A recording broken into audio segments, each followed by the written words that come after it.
Well, good afternoon, everybody, and welcome. I'm Larry Schiller from Baylor University Medical Center, and with Mac Mitchell from UT Southwestern, co-chair. I'm pleased to greet you for this year's Dallas GALA Conference. I really appreciate your support of the meeting, and I think you'll find it's a wonderful program again this year. Well, let's start out with some preliminary slides just to orient you. The GI and Liver Association of the Americas, these are the conferences we've had in the past, and we've been consistently up here in North Texas because we get a great response and have wonderful audiences. So again, thank you for your support. This year we have the meeting here, and then later in June we have another meeting in Fort Lauderdale. If you have some friends who want to catch that, that's fine, or you're welcome to come again if you'd like. The sponsors for this series are the GI and Liver Association of the Americas and also the Texas Liver Institute, and this has been a great partnership over the years. We'd like to thank the following companies for their commercial sponsorships, and I want to encourage you to interact with the exhibitors. These folks really make the conference possible due to their financial support. So we have AbbVie and Shionogi at the diamond level, Intercept as a platinum sponsor, Dova, Eisai, and Gilead as gold level sponsors, and then several different companies that are exhibitor level sponsors. Again, please interact with them because their continuing support is what keeps this meeting going. We'd also particularly like to thank Intercept for supporting the welcoming reception, which will occur this evening following the talks. So if you'd like to hang around before tackling the Friday afternoon traffic, you can grab some hors d'oeuvres and a drink in the foyer outside. We also have some seminars that are scheduled that you're welcome to attend. These are industry supported and are not CME accredited seminars, but they are pretty good talks as best I can tell. The first is tomorrow morning at breakfast. Robert Brown from Weill Cornell in New York will be talking about treatment options for managing TCP in patients with chronic liver disease prior to a planned procedure. And then at lunch tomorrow, we'll have a talk about Mavorite presented by Jackie O'Leary. Tomorrow morning also, we have some breakout sessions, and on your badge, you'll have a little sticker, and that indicates which session to go to. And we'll tell you more about this tomorrow. But it'll be an opportunity to talk about cases and have discussions in a smaller group atmosphere. These are usually very successful. We're offering CME and CNE credits and also mock credits. In order to get these credits, you need to complete the program and certificate activity, and that will be available tomorrow afternoon on the app, and you'll have an email also, which will be another way of getting credit for this. You'll have to complete the questionnaire and pass the little exam that the ABIM has, and you'll need to give your ABIM number and date of birth, so you can try and find that if you can. We'd also like to thank the educational grants that we received from AbbVie, Gilead, Intercept, Prometheus, and Salix that also help the CME activities. Our educational objectives for the meeting are to enable you to describe evolving patient management and treatment strategies for chronic liver and GI diseases, to integrate significant advances in therapeutic and diagnostic modalities into your clinical practice, and to apply the latest clinical research, including things that are coming in the near future, and their role in the context of the current clinical paradigm. Disclosures: most of the speakers have had conflicts that have been screened by the Annenberg Center, and disclosure of those is in your materials. Additional information: there are some pre and post test questions that we'll get to in a second. You have the little audience response system pad, so locate one near you because we'll need them in a second. And after the conference is done, The videos and slides will be posted online, so you can go back and look at them again in the future if you'd like. Okay, so now I'm going to introduce to you the chair for our next session, Dr. Nancy Rowe. Dr. Rowe is a professor of medicine, and she is the youngest member of the faculty at Rush University to have an endowed chair, the Richard B. Capps Chair of Hepatology, and she's also chief of the section of hepatology. She's associate director for solid organ transplantation at Rush University in Chicago, and she came down here hoping that the snow had melted, and I told her we don't get snow down here, so that's a good reason to be here this time of year, Nancy. So please come on up and get us started for this afternoon's session.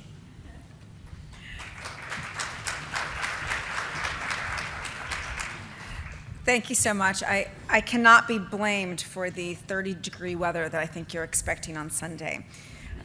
Although from Chicago, that's still delightful. I'll have my shorts on. And yes, I did pay Mac to say I was the youngest endowed professor, which is probably not true. Let's see if we can actually get the slides to go here. Here are my disclosures. And my topic today is something that everyone always loves, hepatitis B. That's because the serologies are so confusing. And so I'm going to start a little bit because I know that the most of this is going to be about therapy, especially the novel therapies, but to go over a little bit of the general overview of hepatitis B treatment because it's hard to take things out of the context of the guidelines, to discuss the currently available treatment and also look towards the future, which is really incredible, although guarantees a new degree of confusion when it comes to hepatitis B. When we talk about standard of care, therapy is a lot more than just prescribing drugs. The first thing is to understand why you're doing something, and that's really important as we look towards the avalanche of drugs that are potentially in the pipeline. We want to talk about endpoints. That's something that we don't usually discuss with hepatitis B, but is becoming more and more a part of the conversation. And then to talk about the indications for therapy, the treatment strategies, and also the definitions of response, which might also come with the ability to potentially discontinue treatment. So I want to apologize. These are tiny words because I stole these from Easel. That's what happens when they have pre-done slides for you. But the most important thing is that every one of our therapies is meant to decrease the risk of progression in liver cancer, with a few caveats in preventing things like maternal to fetal transmission and reactivation with chemotherapy. We use surrogates because we can't actually demonstrate your cancer risk very easily. Right now, we know that one of the strongest surrogates is actually just viral suppression. So our drugs are often graded in their ability to control hepatitis B DNA on a long-term basis. We do have other endpoints, such as e antigen loss and potentially seroconversion if you were e antigen positive.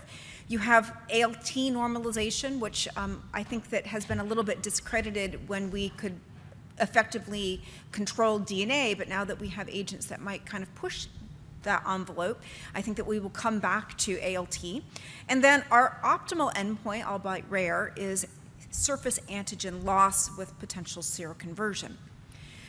Indications for therapy have evolved a little bit, still mostly based on DNA, serum ALT, which is a surrogate for inflammation, and then the severity of liver disease. And that's not just all based on inflammation, but you can see that cirrhosis from hepatitis B with any degree of replication does have a recommendation for therapy. After that, it's really those that have higher replicative process, like DNA greater than 20,000 international units with that ALT that's elevated, and we do still argue on what ALT elevation means, but that also dictates a recommendation for therapy. The EASL guidelines are a little more proactive, and that's why I use these. They also recommend considering treatment in those that are e antigen positive with active replication and greater than 30, irrespective of ALT level. So this is almost kind of describing a component that you might label as an immune-tolerant individual in our old terminology. And they also recommend considering therapy in those that are e antigen positive or negative, but have a family history of cancer or cirrhosis, as well as those with extrahepatic manifestations. And so that's a little bit beyond what our traditional concept of treatment engagement was.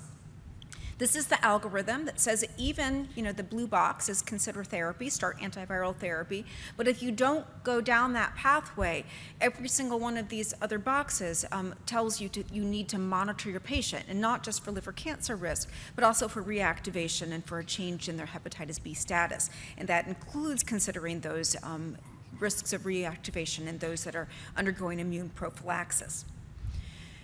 Therapy has evolved and will continue to evolve. It's no argument that in 1998, when we had lamivudine actually approved for the control of hepatitis B, that this was a huge game changer. It really allowed effective therapy for a group of individuals that was not getting any type of effective therapy. But as treatment developed, you can see that we added adefovir, which is a nucleotide, and then entecavir in 2005, along with pegylated interferon, even though we were using interferon before this, followed by telbivudine, tenofovir, both in the form of TDF, and then in 2016 in the form of TAF, that this really gave us enough options that we didn't have to recommend all of them, just like in Hep C therapy evolution. And a lot of that is going to depend on what we consider the definition of response, so that when we define response, we kind of recognize that some of these agents are good ideas and others are less good ideas.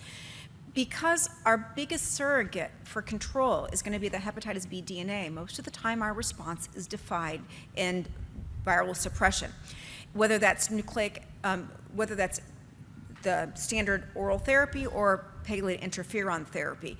The definition is slightly different. If you're using a nucleotide or a nucleoside, you're going to want to suppress that DNA less than 10 international units per milliliter.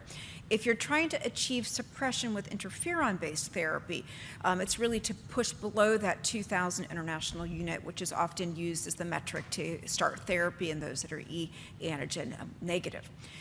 You can see that we redefine response by partial, null, breakthrough. These are all not just places to stop, but ways to talk about adherence to your patient, and then considerations of changing in therapy. And then sustained response is really the ability to do this for a long time. And that's kind of what drives some of these agents as good ideas and then less ideal ideas. Rarely do we end up with these serologic endpoints, such as E antigen loss, seroconversion, or surface antigen loss and seroconversion. And then we still talk about biochemical response, which is a little harder to interpret now that we have other concomitant liver diseases, such as non-alcoholic or alcohol-related liver disease, which is easy to superimpose on top of hepatitis B. And we talk about histologic endpoints, but most of them from a surrogate standpoint, because we don't do histology on most patients with hepatitis B anymore. So long-term monotherapy is currently our standard.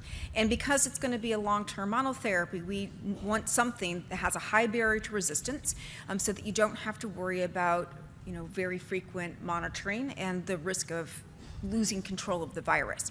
Because of that, entecavir and then tenofovir, whether in the form of TDF or TAF, are the only current oral monotherapies. Our other first-line therapy is still pegylated interferon, although patients and providers are hesitant to use it. Well-chosen patients still have this as a finite therapy that's a reasonable option.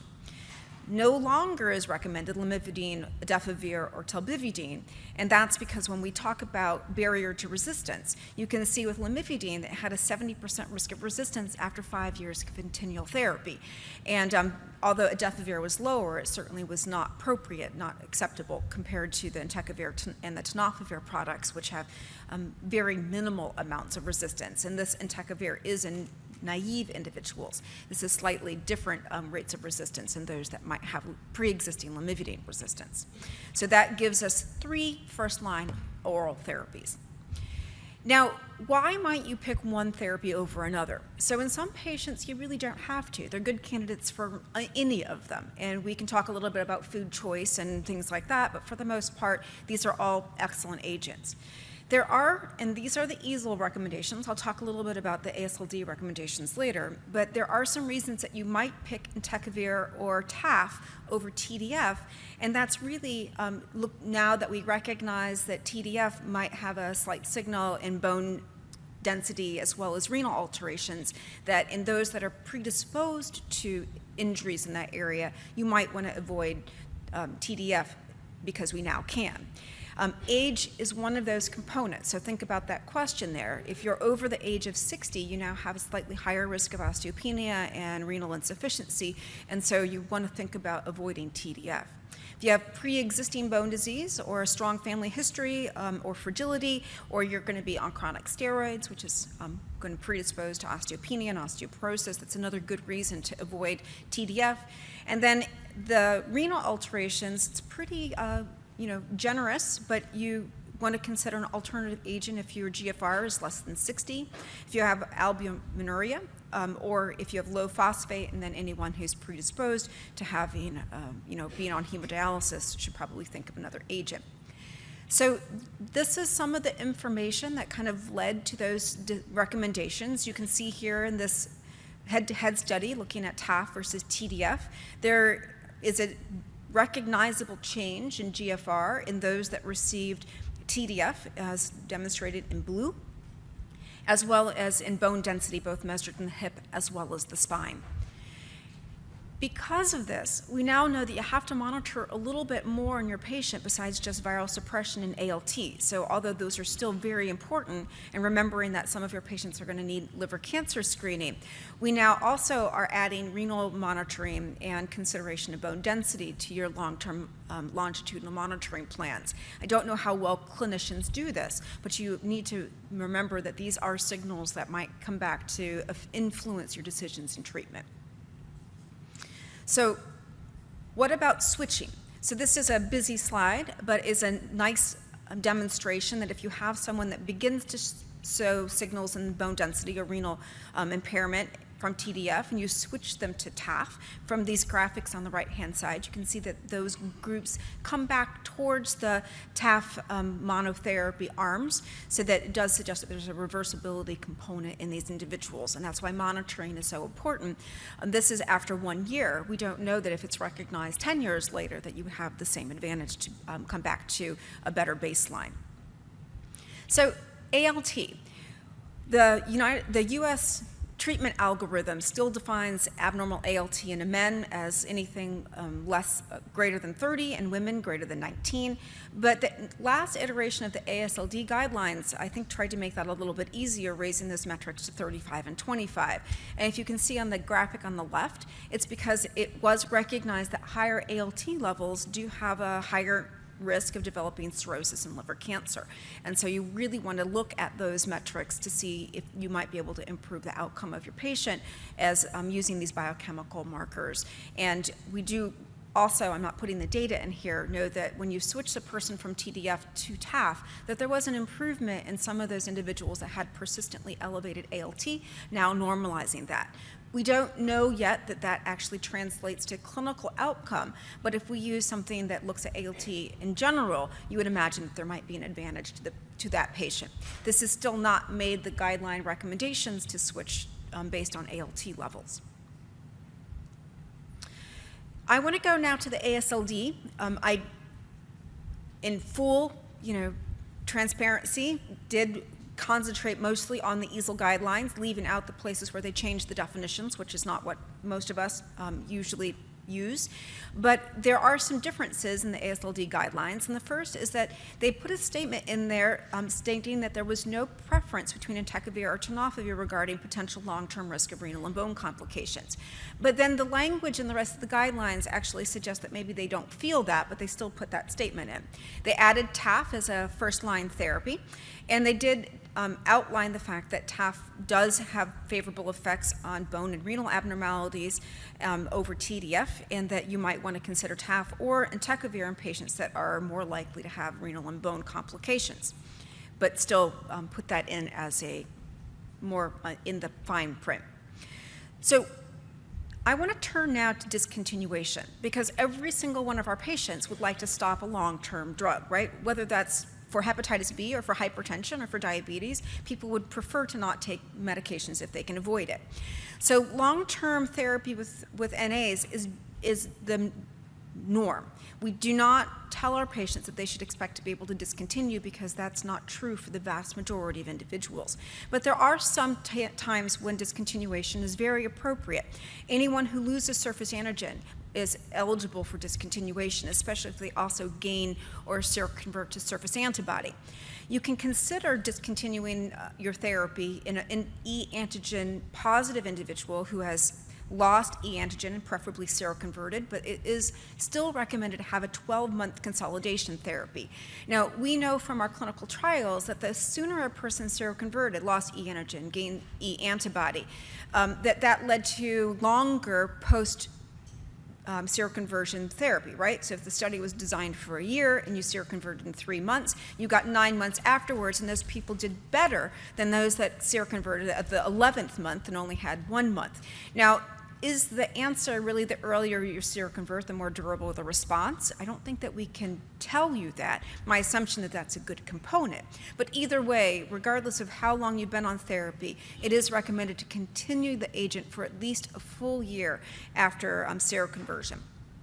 You can consider therapy discontinuation, and this is where there's a big, asterisk under close monitoring is essential. But in those that are e-antigen negative from the onset, who have had excellent suppression for 3 or more years, you might be able to consider discontinuing. All of these categories, you should not attempt in a person who has underlying cirrhosis. So these are all individuals that have a little more tolerance to be able to discontinue. So how likely is this? I outlined, the fine print is because it's unlikely, and we're going to under-advertise the fact that we don't see what we would like. But I did put little red blocks around the fact that surface antigen loss as a percentage occurs in less than 10% of individuals irrespective of the therapy, including pegylated interferon. And that's irrespective of whether you're e-antigen positive or e-antigen negative. So the one metric you would like to have that universally shows a patient that's going to do well with discontinuation rarely occurs.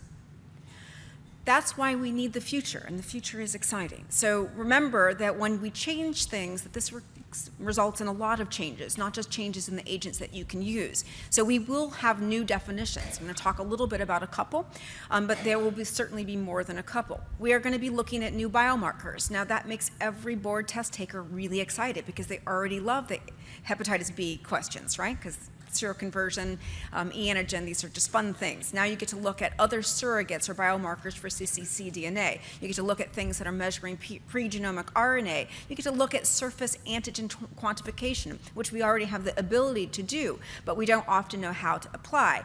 And you might be looking at things like core antigen, so just to add to complexity. But you are going to need these biomarkers in order to be able to identify patients who are going to do well on these new therapies that have curative endpoints.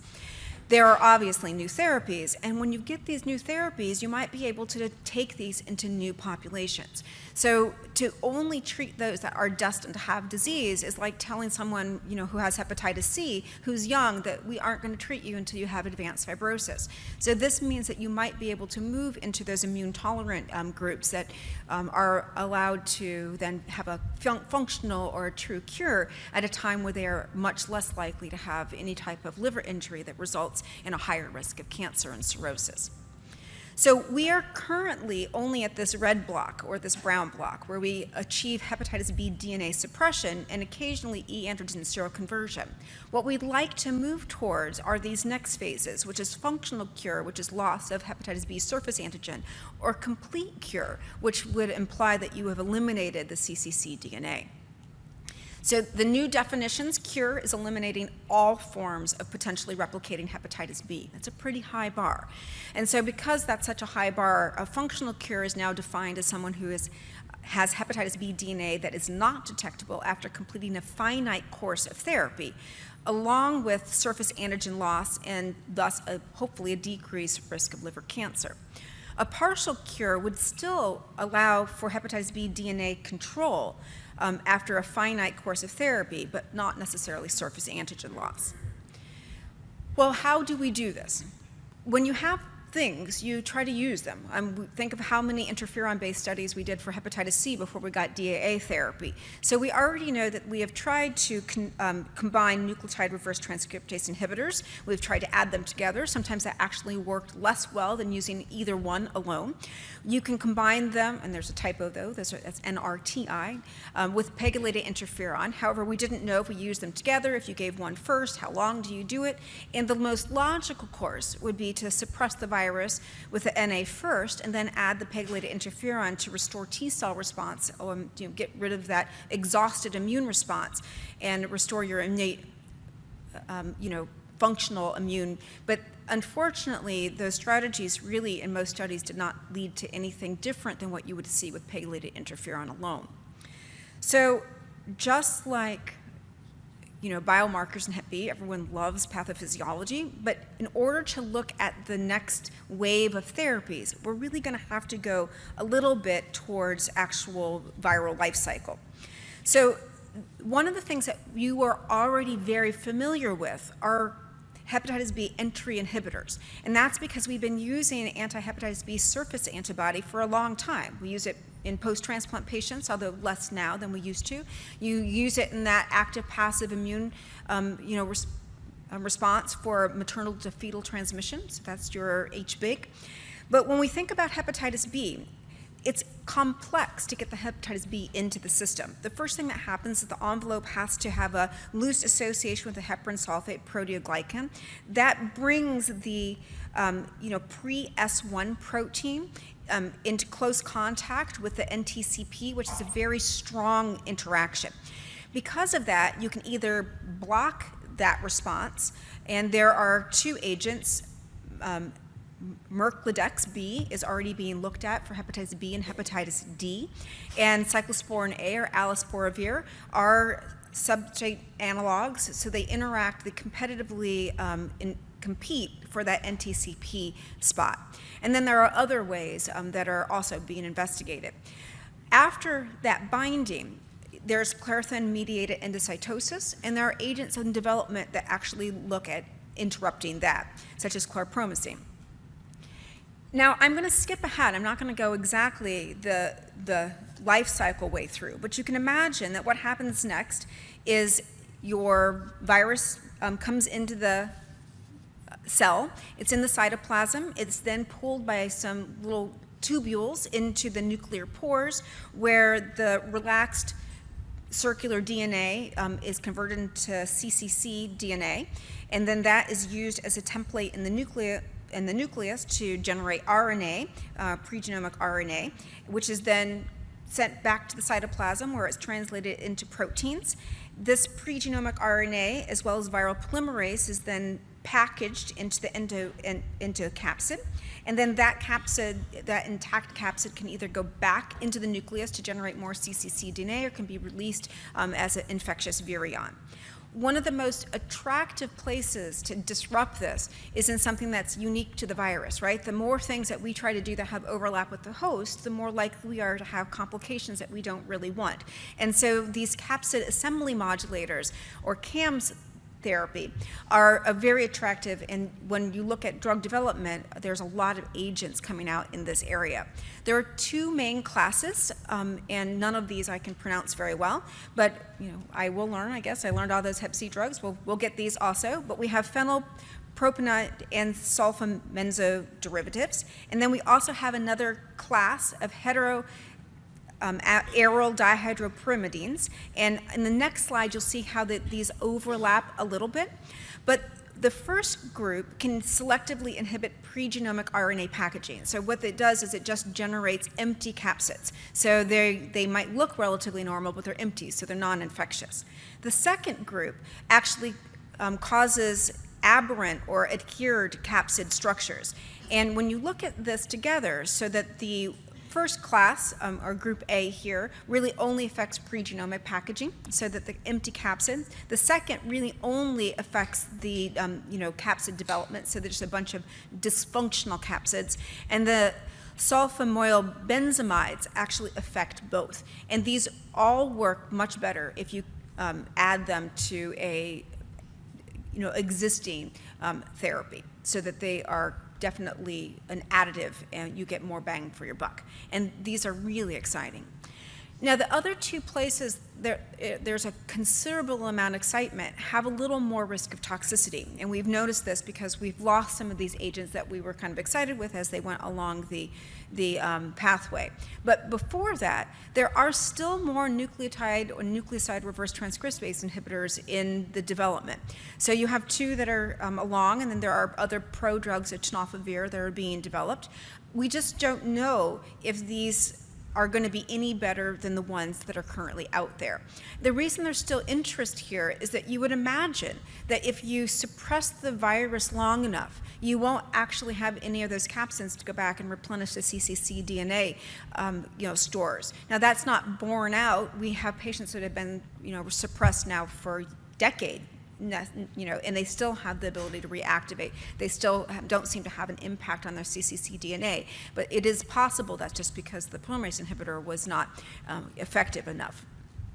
So when we're looking now at the other areas, you can affect gene suppression or gene expression, so that this is some place where there are multiple different agents in development, but one of the most attractive or exciting are the small interfering RNAs. And there are some really incredible graphics on the internet if you are interested in this, because this is something that's not unique to hepatitis B. And they are, it's a little challenging to understand, but what they do is they just take this little tiny piece of small interfering RNA that gets stuck to the larger, and then that's tagged for degradation, and so pulls it out, and so that you really can, after this hybridization, lead to double-stranded RNA degradation.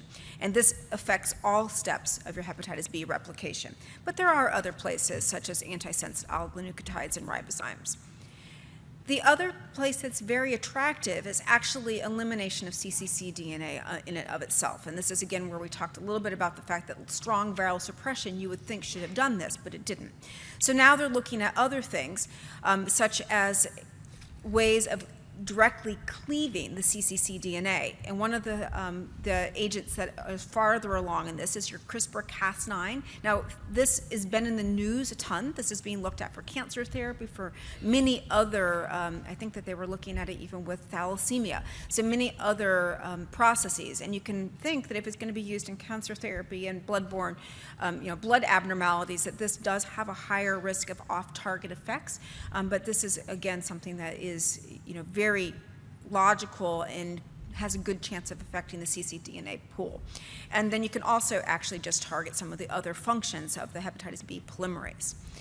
And this is a very tiny graphic. There are even more drugs than what is depicted on here, but because there are over 30 different targets in the hepatitis B replication cycle, and I didn't even talk about the ways of augmenting or enhancing the immune response or the host response, which is also a very active place of investigation. The pipeline is very rich. So in conclusion, therapy is recommended for those with chronic hepatitis B with the standard elevation in ALT and viral load greater than 2,000 or 20,000, depending on E antigen status. Treatment is also recommended in those at high risk for progression in cancer. Medications with a high barrier for resistance are recommended as your first-line therapy, and you want to regularly monitor for response as well as adverse events, because now we know that actually can dictate changes in your therapy. We might start to use the word cure in the discussion of hepatitis B management, but that will come with a lot of definitions and new therapies, which is going to make all of our board's questions much more complicated. So I want to thank you for that.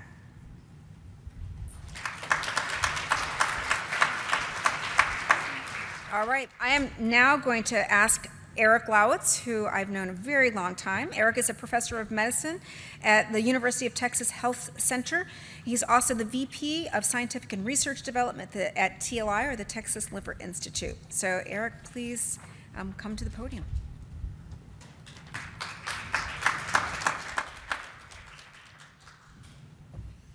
Thanks, Nancy.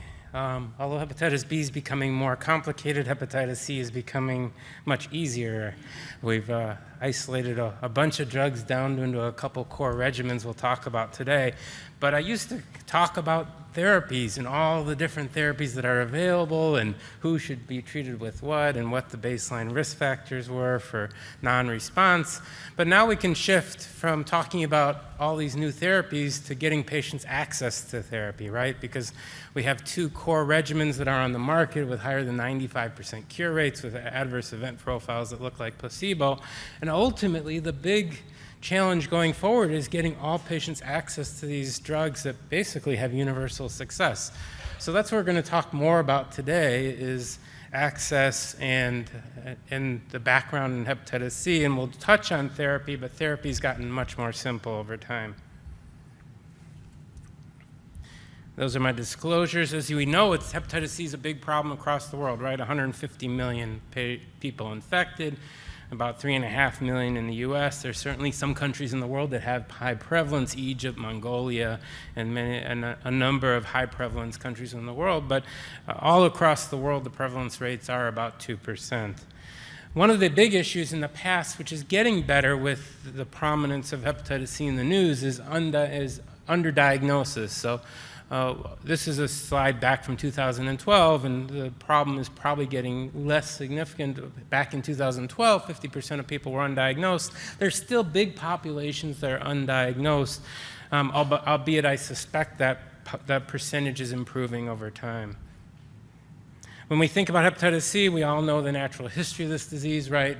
Inflammation related to the virus leads to fibrosis. Fibrosis will eventually progress to cirrhosis in a decent population of people. And the cirrhosis is the enemy, right? That's the risk factor for decompensation, liver cancer, and need for liver transplant.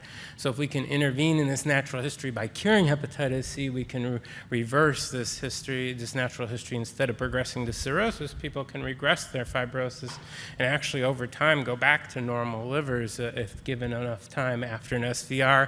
And you're good to your liver. You don't eat too much and get NASH or another liver disease. You can regress your fibrosis back to normal amounts. When you look at the number of deaths related to hepatitis C, it was consistently increasing up until about 2013 when this slide ends. What happened in 2013 is the advent of all oral antiviral therapy, right? This is when we saw many of these therapies begin to hit the market. And ultimately, if you look beyond 2013, here's a graph that continues the numbers beyond 2013, which is in the middle of the slide, but you can see we're plateauing the number of deaths, and now all the way to the right, in 2016, we're actually declining the number of deaths. So we've peaked and now starting to decline with the advent of being able to treat wider populations with direct-acting antivirals. We can now treat decompensated cirrhotics. We can treat many populations that didn't have access or were going to succumb to their disease. We can potentially treat them and prevent that. And thus the numbers are showing this, that there's less deaths related to hepatitis C as time passes. So let's talk about direct-acting antivirals. Remember, hepatitis C is a curable virus. Remember, it's an RNA virus and we're DNA creatures. So unlike Nancy's hepatitis B that integrates into our own genome, hepatitis C has to replicate out in the cytoplasm. And if it's not replicating, it's not living. So once you treat hepatitis C and there's no replication, after 12 weeks after stopping therapy, we achieve cure.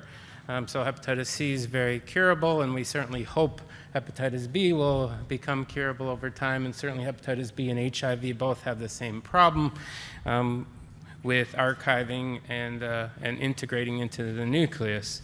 Although you cure hepatitis C, you can still get reinfected even if you have antibodies. Remember, the antibodies are not protective, and people still have the opportunity to get reinfected. And it reminds me of a young lady I've seen over the last 5 or 6 or 8 years, and she's gotten infected 5 times. Every time she comes to me, she tells me, "No, I'm not going to do that stuff again." She smiles, I treat her, and then she comes back a year later reinfected and says, "Well, I had a little issue, but this time I really mean it. I'm not going to go back to that stuff." Believe it or not, I haven't seen her now in about a year, so I think hopefully she got the message and nothing else untoward came of her, but you can certainly get reinfected.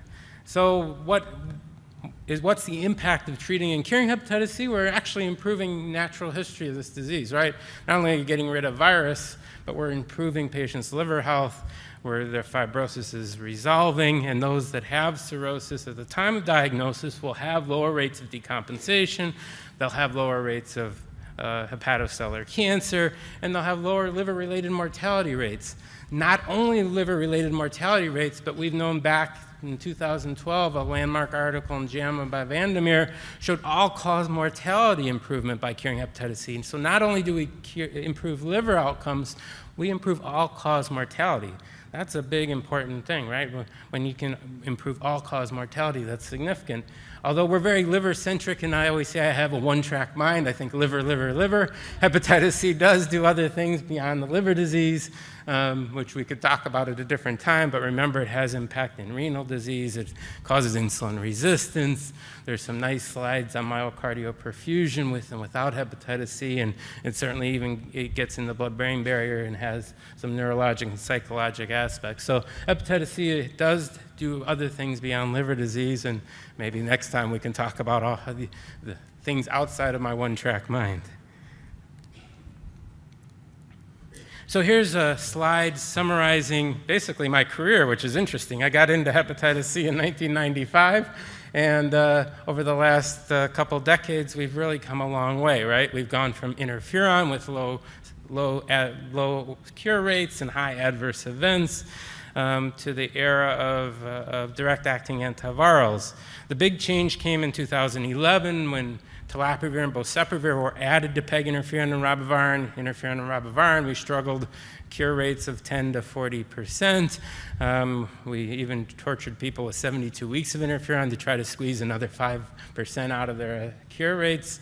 But ultimately, when the direct-acting antivirals came on the scene, that was the biggest incremental improvement. We went from the 40s to the 70s by the addition of telaprevir and boceprevir. Unfortunately, those first-generation protease inhibitors came with significant toxicities, which were only additive to PEG interferon and ribavirin, so it became even more difficult to manage those.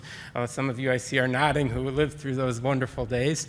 And things have gotten very simple since then, right? We've gone from interferon era to now direct-acting antivirals. In 2013 was really the transition where we got rid of interferon and went to all-acting antivirals, and cure rates over 90%. Remember, the first generation direct-acting antivirals were genotype-specific, high cure rates, but genotype-specific. And what are we working with today? Two core regimens that are pan-genotypic, that work across all genotypes with cure rates above 95%. In fact, in the 98% realm. So now it's not an aspect of what drugs should we pick. They work very well. It's just a matter of getting patients access to therapy and getting those that are infected cured. So what are the core regimens we do use today? There are really two core regimens, two genotype regimens. The one at the bottom, glecaprevir and preventosvir, which is an NS5A, with a protease inhibitor, and sofosbuvir and valpatisvir, the third from the bottom, which is a nucleotide polymerase inhibitor with an NS5A.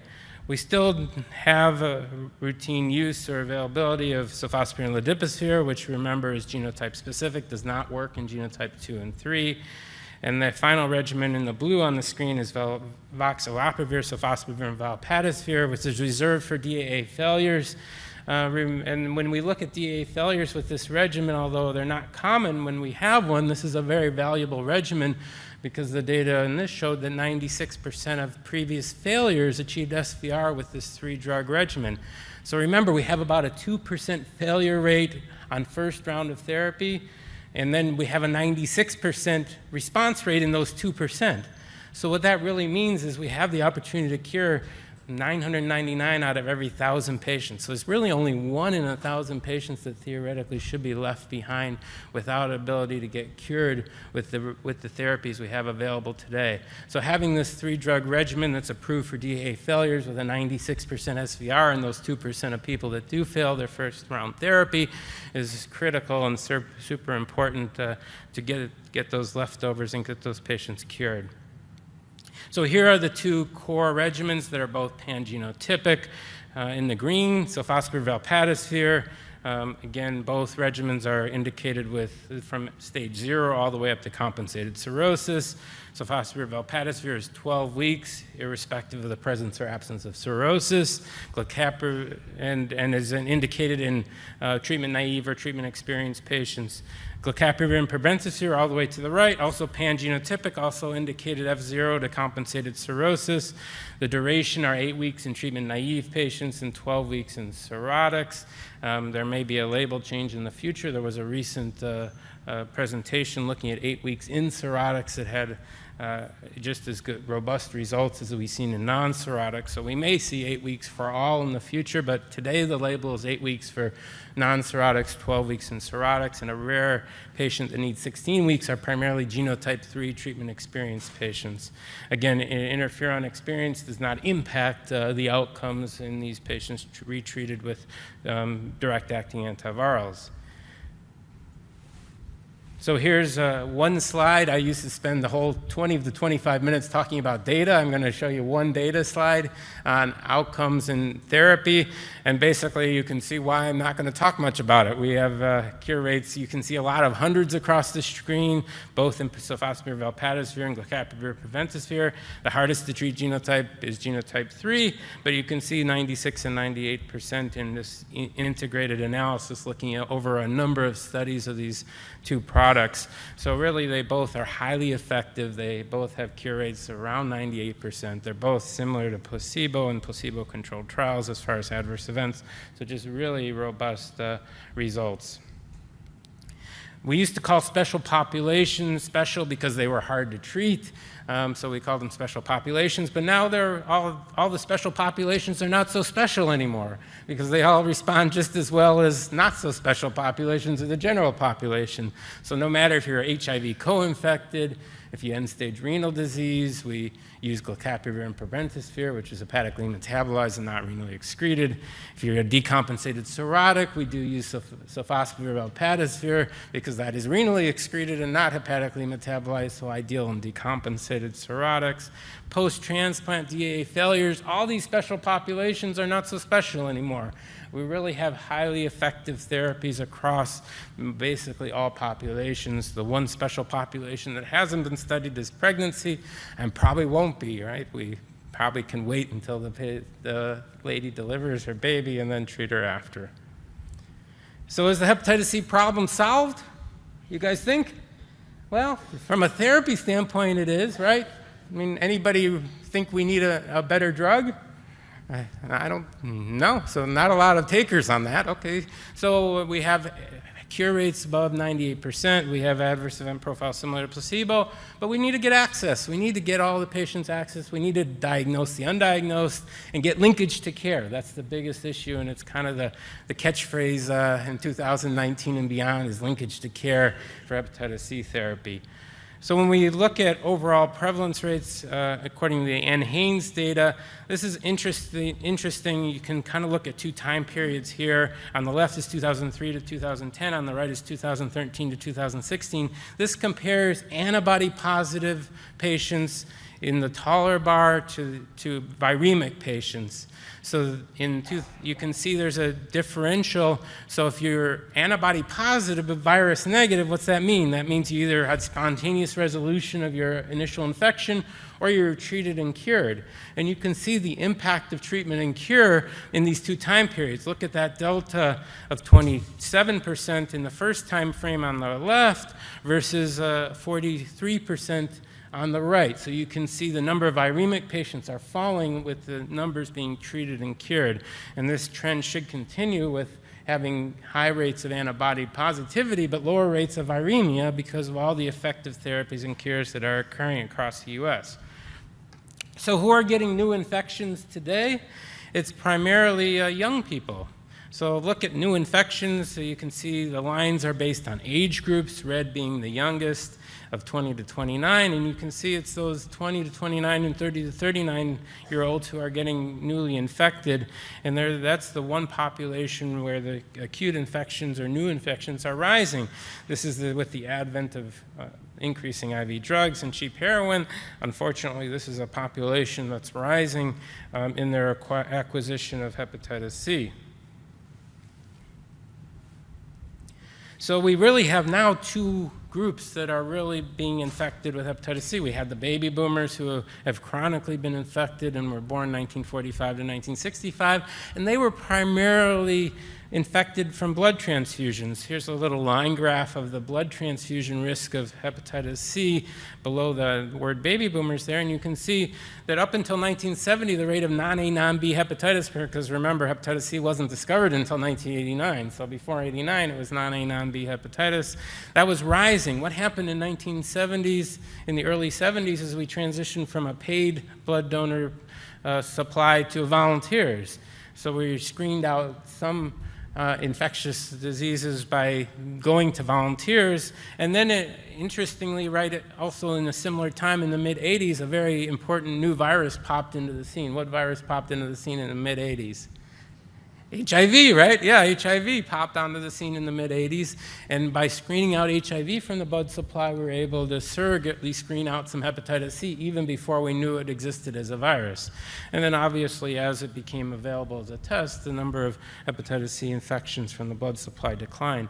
So that's the baby boomers and the blood transmission risk from over time. And today, what it is, it's all the people on the right, people who are injecting IV drugs. Unfortunately, even a one-time exposure to IV drugs has a significant risk for hepatitis C. If you look at rates of acquisition in the IV drug users, it can range anywhere from 30 to 70%, but I've even seen a few papers even showing higher results, higher frequencies than that. It obviously depends who you're sharing needles with, but the opportunity to get hepatitis C through IV drug transmission is very high. So where are the parts of the country that have prolific acute or risk for hepatitis C infections? These are primarily in the same areas of the country where there's a high risk of IV drugs or a high prevalence of IV drugs. So in the green little dots here, or green sections, these are parts of the country where there's a lot of IV drug use. Anybody from any of these parts of the country who can tell me why these particular cities are blessed with a lot of IV drugs? No takers, so you're either too shy or not willing to admit you're from these parts of the country, but if you are, look where you're from. If you're green, that's certainly an area that's been labeled as a high risk for or high frequency of IV drug use.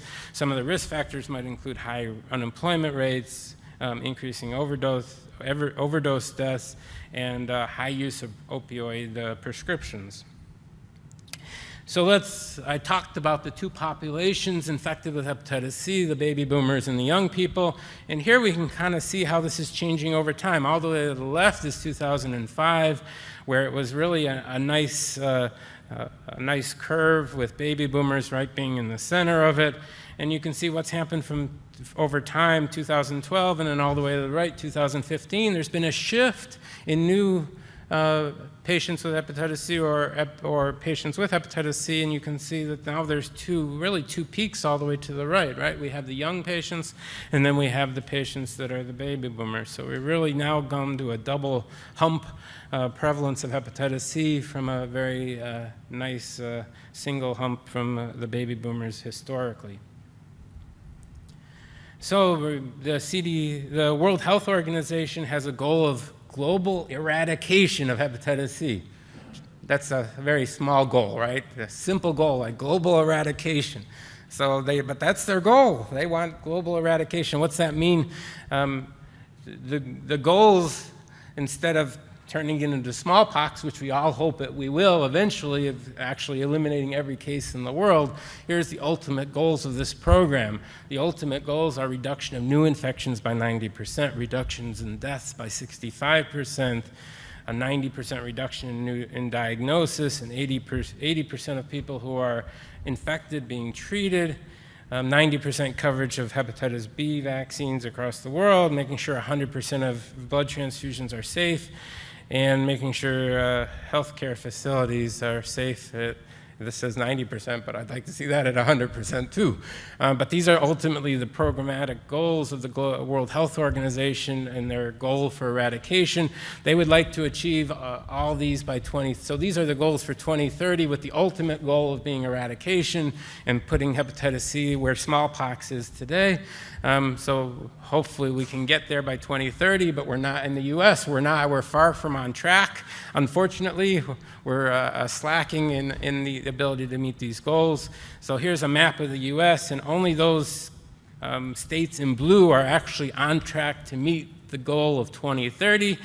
So those New Yorkers, be proud. You're one of the few states that actually are on track. Everybody else is trailing very badly. Where are we in Texas? We're on rate to achieve these goals in 2050. And in the gray, these states are not even on track for 2050. They're too long to count. They're beyond 2050 with no clear ability in sight to get to those goals. But with linkage to care and diagnosing the undiagnosed and increasing our rates of treatment, we should be able to get there. So one of the big problems in the U.S. is access to care, right? And the biggest access issue in the U.S. today is the Medicaid programs.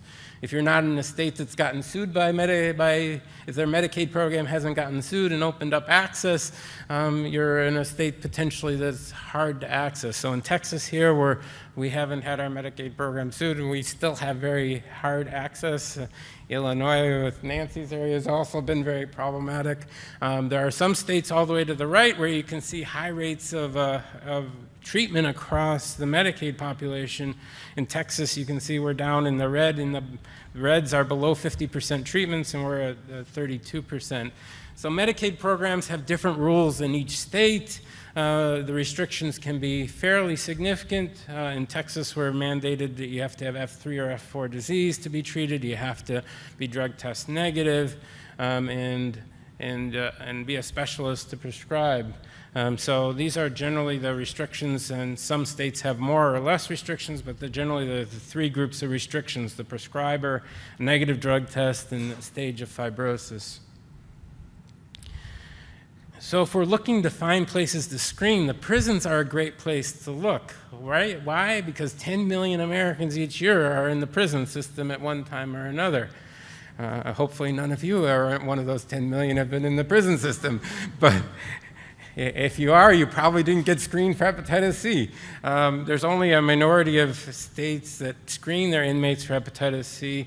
You can see the prevalence rates, though, are pretty high. So on the left is a graph of prevalence rates. The darker your blue, the higher the rate of prevalence of hepatitis C in that prison population, that state.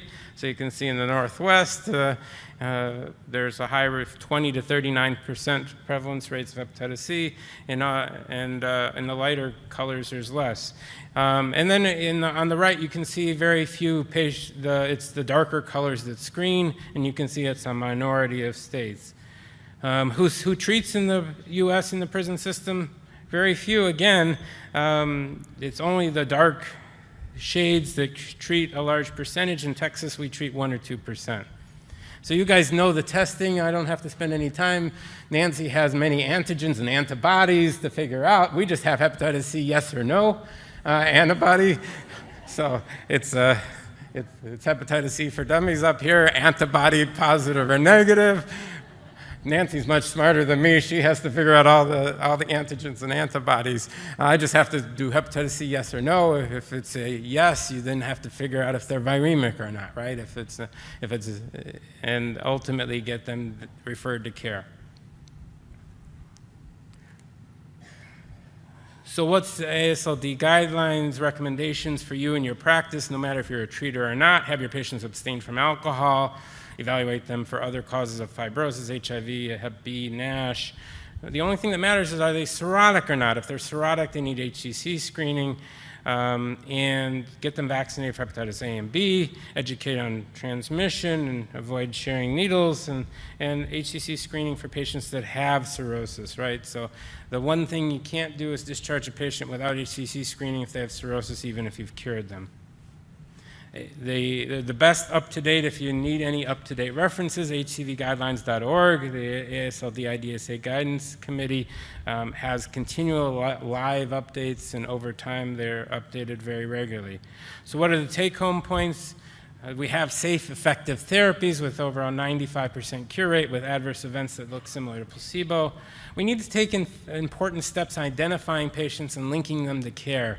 That's our biggest deficiency right now. If you have a patient that's been in jail, I just told you there's high rates of antibody positivity, so not only should you screen your blood transfusion patients and your IV drug patients, but patients that have been in prison.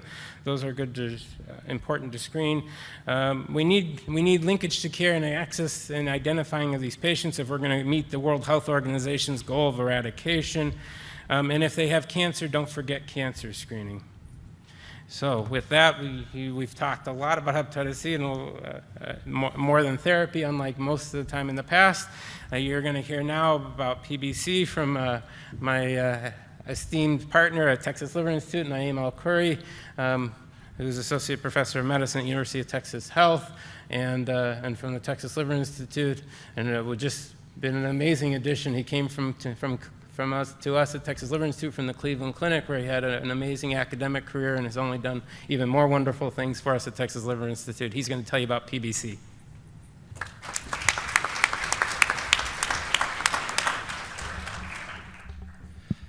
Thank you very much, Eric, for the kind introduction. You set the bar too high, so hopefully I can deliver for you guys. So I'm going to tell you about primary biliary cholangitis, which is not a very common disease, but I'm sure that you guys in your practices have a few patients that have PBC. These are my disclosures, mainly related to research. So this is a classic patient with PBC. I want you to look at this lady. So typically it's a female disease. The male to female ratio is typically 1 to 10. Usually it presents in middle age, 40, 45, 50-year-old. And typically they look tired. Sometimes they have itching. They have dry eyes, dry mouth. This is what we call Zika syndrome. And if they present with elevated alkaline phosphatase, this is PBC until proven otherwise. Okay, so this is your classic patient with PBC. If you ever get a consult for elevated alk phos, you ask them if they have dry eyes.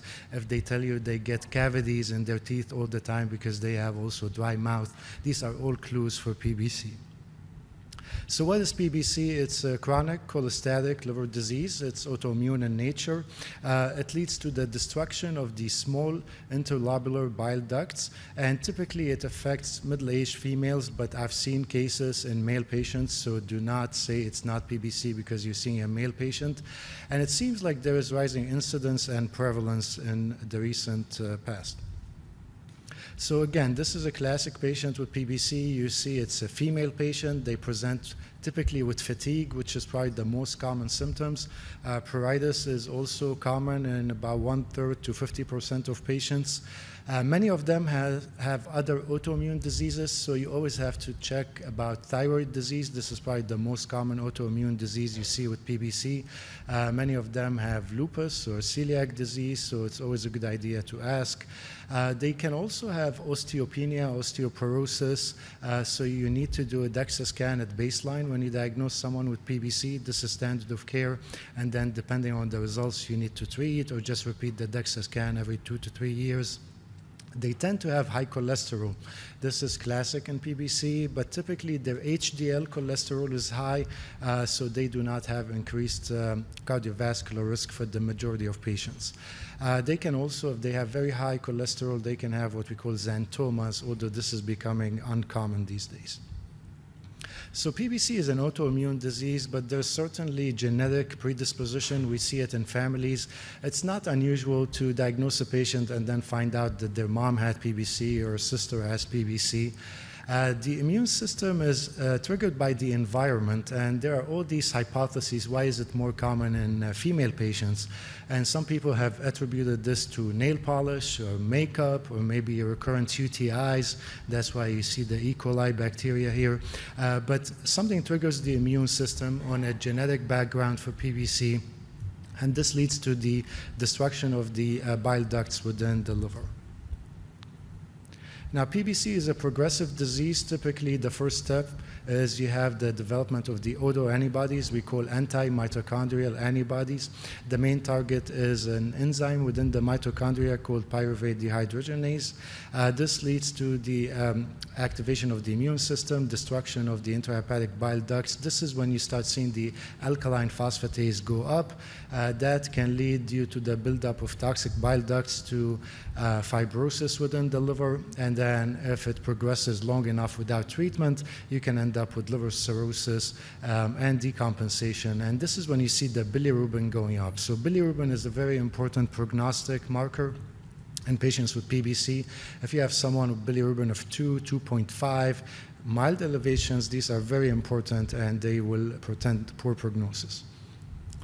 Now, to diagnose PBC, you need to meet 2 out of 3 criteria, and these are the criteria. Number 1, you need to have elevated alkaline phosphatase. Number 2, you need to have positive mitochondrial antibody, the AMA. And number 3 is that you have a classic biopsy where you see the destruction of the intrahepatic bile ducts, and this is what you see in the slide. You see a bile duct that's being attacked by all these immune cells, and sometimes they form granulomas. You don't need to meet all criteria. So if you have a patient with significant elevation in ALK phos and strongly positive AMA, you have your diagnosis. In some patients, the AMA will be negative, and that's about 5% of patients with PBC. And then if you have high suspicion, then you do your biopsy, and if that shows the classic histologic features, then you have your diagnosis. So this is an algorithm suggested by AASLD on how to evaluate patients with suspected PBC presenting with high alkaline phosphatase. It's always important to take a good history, ask about alcohol intake and new medications. You need to do imaging also, at least start with an ultrasound to assess the biliary tree and make sure there is no biliary obstruction. And then you check your autoantibodies, including AMA. You can check for autoimmune hepatitis, especially if there is significant elevation in AST, ALT. And then, when in doubt, liver biopsy might be useful. We have some variant syndromes with PBC. One is AMA negative PBC. As I said, 5% of patients may have actually negative AMA and still have PBC. We have other autoantibodies you can check for called GP210 and SP100. These are available commercially, not always easy to order, but you can do it. There's something called overlap syndrome with autoimmune hepatitis. So these are the patients that present with, let's say, alkaline phosphatase of 400, but also the ALT is at 300, the AST is at 250. So significant elevation in ALT, AST. You should suspect overlap with autoimmune hepatitis, and then you treat both diseases, and you need to use steroids or azathioprine to treat the autoimmune hepatitis, and potentially ursodiol to treat PBC, which we will discuss. There's also a variant called the premature ductopenic variant. This is a very aggressive form of PBC. These are the patients that you diagnose, and then within 5-10 years they have end-stage liver disease, and you're discussing liver transplant with them. So how do we treat PBC? First line is ursodeoxycholic acid, or ursodiol, and we give it once daily. The dose is about 15 milligram per kilogram divided BID. There is no reason to use urso-TID or 4 times a day. I see patients coming to clinic for second opinion, and they've been on urso 4 times a day for the past 5 years. That's just difficult to maintain, so you can use it BID. And about 60% of people will have optimal response to urso, but you need to give them time. So, usually we wait 6 to 12 months before we say urso is working adequately or not. Urso has many effects. The main thing with urso, it's a hydrophilic or water-soluble bile acid, so it makes bile flow easily. It will improve liver enzymes, including alkaline phosphatase, gamma-GT, and if you respond to urso, then it will improve the overall survival, transplant-free survival, and progression to cirrhosis. So multiple effects for urso, and if you're a responder, you should expect a good outcome. This is an important slide looking at the response to urso, and I just wanted to focus on the top line and the bottom line. So the top line in blue is patients that were treated with urso, and then at follow-up they had normal bilirubin and alkaline phosphatase less than 2 times the upper limit of normal. And you can see that their survival, even up to 15 years, is pretty good, and this is similar to the general population. Compare that to the bottom line in gray. These are patients that had abnormal bilirubin and alkaline phosphatase above 2 times the upper limit of normal on ursodiol therapy, and you can see that their transplant-free survival is significantly decreased. Now, this is new data that was presented, well, it's been a few years now, but I wanted to focus on the figure on the right that says at 1 year follow-up. And the idea from this study, they looked at patients that were treated with URSO, and what we used to define as a good response to URSO was alkaline phosphatase less than 1.67, the upper limit of normal, or 1.5, the upper limit of normal at 1 year of therapy. What they're showing in this slide, when you look at the risk of needing transplant or dying, that if you have anything above 1 time the upper limit of normal, which means if you have abnormal alkaline phosphatase, it's still high despite being on URSO for 1 year, that you had worse outcomes. So based on this data and also similar data related to bilirubin ideally being potentially less than 0.5, maybe the treatment target should be moving toward normalization of alkaline phosphatase and decreasing bilirubin to less than 0.5. So what I advise my GI colleagues, primary care colleagues, if you have patients with PBC that you've been treating with URSO for years, maybe take a look at them and see where are they with the alkaline phosphatase, where are they with the bilirubin, and is there any room for optimization of treatment for these patients? Now, this is another important figure, and it shows you when URSO is not adequate by itself. So when you look at the green dot, these are the low-risk patients. These are patients present with PBC, let's say ALK phos of 300. You put them on URSO, you check at 1 year, and now the ALK phos is close to normal, let's say 140. These are the patients that you can continue URSO, and this is all you need to do, and you just continue to monitor them. If you look at the red dot, these are the patients that have very advanced disease already. So they have decompensated cirrhosis, they may have ascites or encephalopathy, and if they're not responding to URSO, probably there is no reason to add another medication that may cause side effects, and the benefit is not very clear. So the patients that you need to think about second-line therapy in addition to URSO are the ones in the middle. These are the patients that you start with ALK phos of 300, 400, you treat with URSO, and you wait 1 year, and now you're at 250 or 280. So the ALK phos is not where you want it to be. Then it's time to add a second-line treatment. And this is a nice figure showing you the target for the only FDA-approved second-line treatment, which is something we call obeticholic acid. And obeticholic acid signals to something we call FXR, farnesoid X receptor, which is a nuclear receptor.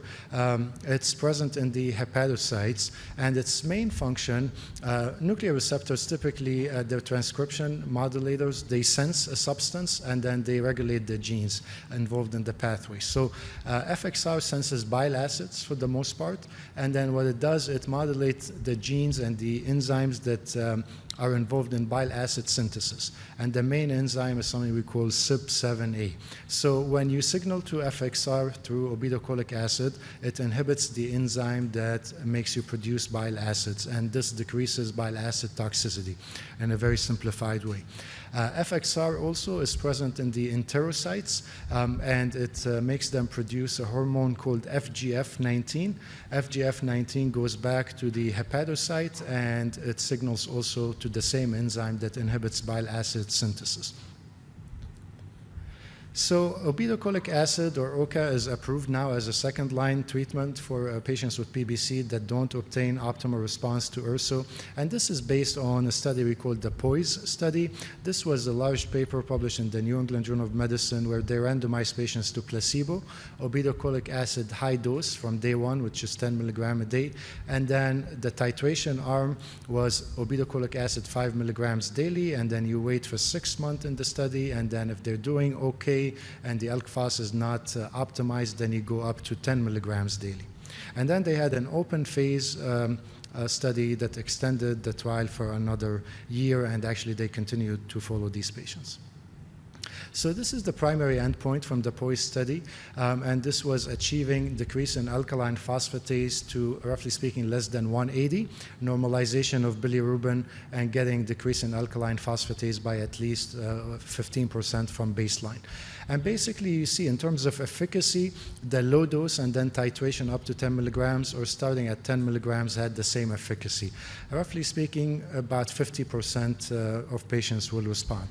So this is much better than placebo response rate, which was at 10%.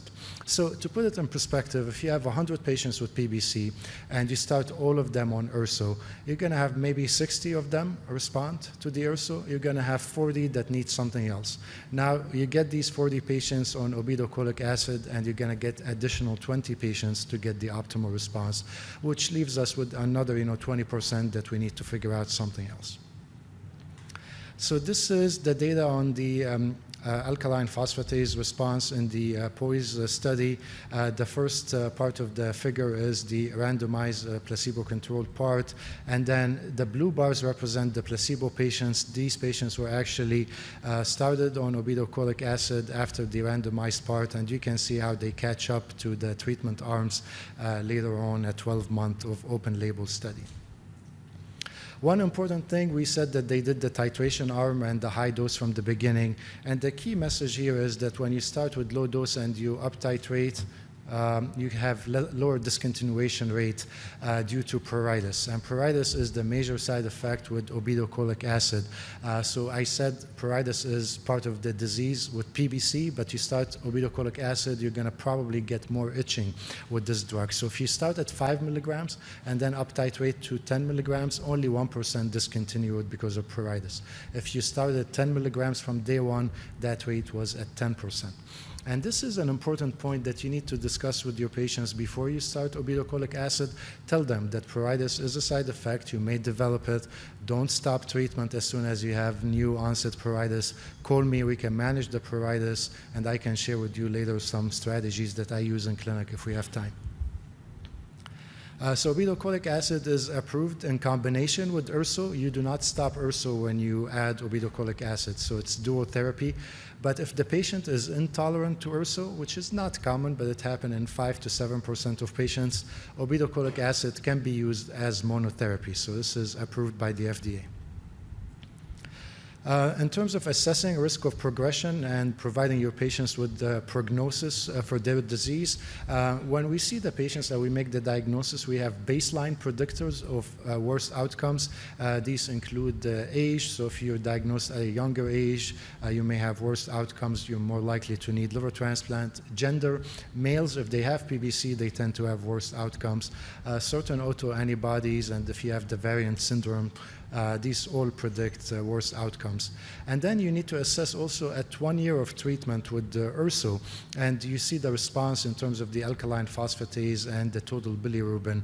And we also have all these mathematical models now that you just need to plug in some numbers, and they give you actually the prognosis at 1, 3, 5 years in terms of overall survival and the potential for needing liver transplant.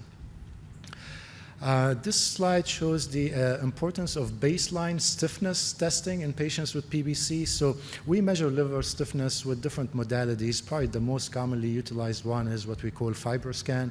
This is something we have in our own hepatology clinic.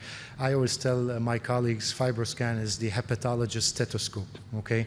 So when we pretend we're listening to the liver, I don't think we get a lot of information out of it. When you measure liver stiffness and you see how much fat you have in the liver, I think it's a very useful test, and it's point of care. You can discuss it with the patient in the clinic. So what they did in this study, they looked at patients recently diagnosed with PBC and measured their baseline liver stiffness. And this is something you need to do on every patient you diagnose with PBC, determine the stage of their disease at diagnosis. And what they show in the first figure, that if you had higher liver stiffness, more than 9.6 kilopascal, that you had worse prognosis. Then they followed these patients and they determined liver stiffness later on. And what they showed that if liver stiffness also goes up from the time of diagnosis till the time of the last follow-up, that your prognosis also got worse, okay? So ideally, you want to start these patients on treatment, follow them with liver stiffness measurements every 1 to 2 years, and hopefully see a regression of that kilopascal number, so go from 9 to 7 to 4 or 5 ideally. We have a score called the GLOBE score. This is an online calculator. I know everyone likes apps and calculators these days. So this is a simple score that you need to have certain values at 1 year of treatment, and it will give you prognosis. You need to know your alkaline phosphatase, albumin, bilirubin, and platelet count. And this is the website for the score. If you go to globalpbc.com/globe, you can get to it. And this is a real-life example of a patient, how you can calculate their GLOBE score. So you put their age at 38, the bilirubin at 1, alk phos at 260, albumin at 4, platelet count at 160, and then you get your GLOBE score, and then you get also your liver transplant-free survival at 3, 5, and 10 years. So very easy to use, and sometimes it's nice to share with your patient, and ideally you want them to have the same survival as the general population. PBC, even after transplant, can come back, so this is important for you guys to know. And if you look at patients 5 years after transplant, 25% may have recurrent PBC, and the risk goes up as you get further along from the liver transplant. This is a recent study we just published on liver transplant for PBC in young patients. So I'm interested in liver disease in young adults, which we define now as anyone between the ages of 18 to 39 years of age. So we looked at the national database for transplantation, the UNOS database, and we compared patients that were transplanted for PBC before the age of 40 to older patients. And you see here that we had 158 patients.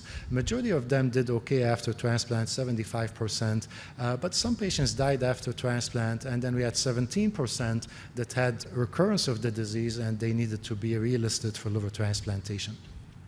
When we compared the young patients to the older patients, we showed that the younger ones were more likely to be relisted for transplant and to need a second liver transplant, okay? And I think this is important data because if you need a liver transplant before the age of 40, probably you presented with your PBC when you're 20, 25. So although the disease presents later in life, do not rule it out completely because someone is 25-year-old and they have elevated alkaline phosphatase. Although I've never seen anyone younger than 20 develop PBC. A recurrence of PBC can be prevented actually with ursodeoxycholic acid if you started just after the liver transplant, even before you have any evidence of disease or recurrence. So this is something that we started doing in our transplant program now. When we transplant patients for PBC, it seems like the risk of recurrence is less if you start urso as soon as they're medically stable and they're ready to be discharged from the ICU. We have new medications coming for PBC. The main target are nuclear receptors, so we have what we call PPARs. You guys are familiar with PPAR gamma, which is the target for pioglitazone, the diabetes medication, but actually PPAR alpha and maybe PPAR delta are exciting new therapeutic targets for PBC. We have other FXR agonists coming, hopefully to market soon, and then FGF19 is being looked at and other targets. Just wanted to show you some data on the PPAR. So this is bezafibrate. So it's a fibrate. Basically, it's a PPAR alpha agonist. And they did the study that was published recently in the New England Journal of Medicine where they randomized patients on urso to receive bezafibrate or placebo. And what you see in the figure is the response rate in terms of normalization of alkaline phosphatase. And notice this was normalization, and the primary, and this outcome was achieved in 67% or 2/3 of patients treated with bezafibrate compared to 0% in placebo. The primary endpoint was complete biochemical response, which is normalization of alk phos, AST, ALT, and bilirubin, and that was achieved in 30% with bezafibrate and only 0% with placebo. And bezafibrate does not cause itching, so this is an important aspect of this medication. So this could be potentially the rescue therapy for that 20% that doesn't respond to urso and obeticholic acid. NGM-282 is another medication that targets FGF19. So basically, this is a synthetic FGF19 hormone. This is a pilot study, small sample size, but it showed that it was very potent in terms of reduction in alkaline phosphatase in patients that had incomplete response to URSO. So maybe another new target for therapy.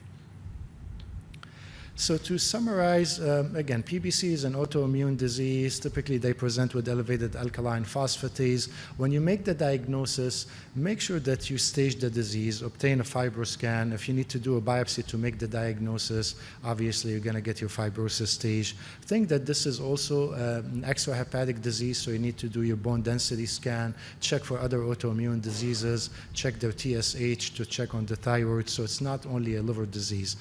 Always initiate therapy with URSO, 15 milligram per kilogram daily, assess response at 6 to 12 months, and then potentially you need to add other therapies if you're not where you want to be. And the only one approved today is obeticholic acid. So with this, I'm going to conclude. I'm going to leave you with this quiz, I guess. I'm not going to tell you what this is, but if you can find the connection between that star constellation, the black bear, and PBC, find me after the break and I'll buy you coffee or something. Thank you.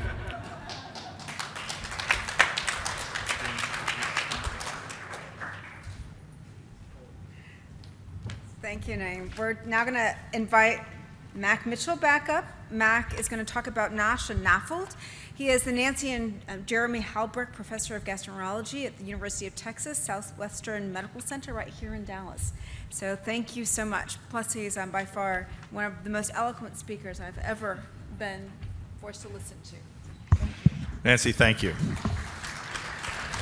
So it's really a pleasure to be here to talk to you today about a disease process that is certainly growing in both frequency and severity. And I don't mean that in the pun sense of the word, but this is a major health problem that we're having to face every day.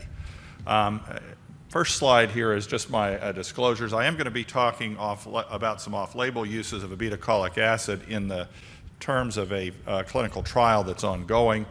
You can see here that the real investor in my family is actually my wife, not me.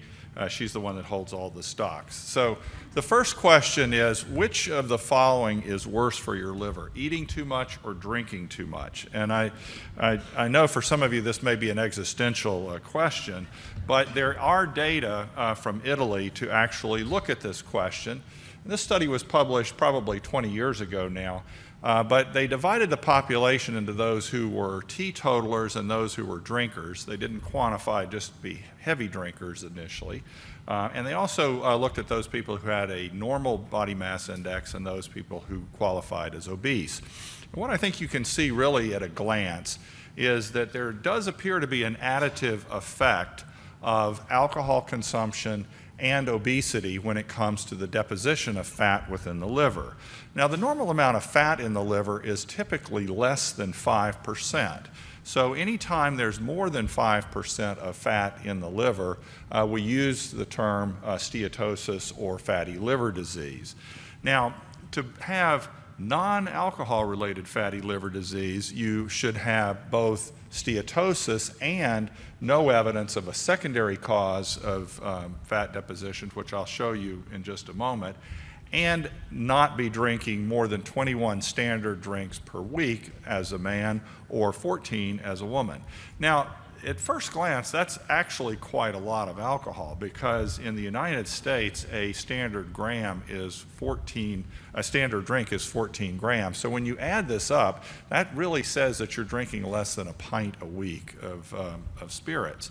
So I think that one of the problems that we are dealing with today is that the definitions here are a bit mixed, and I'm going to come back to that at the very end of the talk. So what are some of the secondary causes of fatty liver? And there's a long list here. There are those that cause macrovesicular steatosis and those that cause microvesicular steatosis. Let's take the latter first. Microvesicular steatosis, which classically is the Rye syndrome, is small droplets of fat, and this is really a signal of mitochondrial dysfunction. We see that also in the fatty liver that develops develops in women during the third trimester of pregnancy. It's seen sometimes in the HELP syndrome, and it's seen in some other processes like the lecithin cholesterol acyltransferase deficiency or some of the cholesterol ester storage diseases. Now, on the other side of the slide, you see the macrovesicular steatosis problems, and that can even be seen in hepatitis C with those who have genotype 3. It can be seen in Wilson's disease, it can be seen in starvation or in parenteral nutrition. And those are things that should immediately prompt us to think about what is going on metabolically.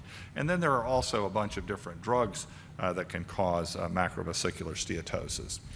So as I mentioned, this is a public health problem, and it's a public health problem not just in the United States or North America, but it's a public health problem across the world. And the current estimate is that almost 25% of the world's population has non-alcohol related fatty liver disease if you were to use imaging with ultrasound as the basis for that. The highest prevalences of NAFLD are actually in the Middle East, and the lowest prevalences of NAFLD are in Africa. And there are some reasons for that, and I'm going to try to get into just a little bit in a moment. But South America, Central America, and even North America are again places where the prevalence is almost as high as it is in the Middle East. So let's look at this cartoon just for a moment and talk about why fat deposits in the liver in the first place. Well, the thing that we need to understand is that the fat that's there is predominantly triglycerides. And triglycerides are a form of storing calories. It's a form of storing energy to be used at some later point in time. So if you're currently eating, most of what you ingest gets converted to glucose, and that glucose then goes into the liver and can fuel mitochondrial metabolism, etc. But it can also be turned into the storage form of energy, namely triglycerides. And if you then look at the other factors on this slide, you can see that adipose tissue stores fat. We all know that. And of course, under certain circumstances, again, usually when there's a period of fasting, you get release of free fatty acids from the adipose tissue. That comes into the liver, and it can either be burned or it can be stored again as triglycerides. Now, the liver can get rid of fat by excreting these triglycerides in the form of VLDL, which, as you all know, gets broken down into LDL, and that, of course, is responsible as a major factor responsible for coronary heart disease. So let's look for just a moment at insulin and the role that insulin plays here. And I'll take you up to the left-hand corner of this slide where you can see the carbohydrate response element binding protein and the steroid response element binding protein. And you can see that insulin goes up in response to glucose going up, and both of those factors drive SREBP, and that in turn is what drives the formation of free fatty acids and ultimately triglycerides. Now, in obesity, one thing that happens is we get insulin resistance. Now, normally, insulin feeds back on the adipose tissue and blocks free fatty acids from being mobilized during a fed state. But when there's insulin resistance, when you're in the fed state, glucose goes up, insulin goes up, and you're driving fat deposition into the liver. But with insulin resistance, you don't block the free fatty acid mobilization. So you have a compounding effect of driving more and more fat into the liver. Now, about 10 years ago, my colleagues at UT Southwestern, Dr. Helen Hobbs and Dr. Jonathan Cohen, were doing a large study of over 3,000 or 4,000 people here in Dallas, and they were looking for genetic variants that would be predictive of heart disease. And this Dallas Heart Study, in the process of looking for things like PCSK9, which has now been used as a way to lower cholesterol without using statins, they also discovered a polymorphism in the gene for PNPLA3. And I'm not going to go into what that is, but let's suffice it to say that through this genome-wide analysis, they found this one spot on there that seemed to be highly correlated with the presence of too much fat in the liver.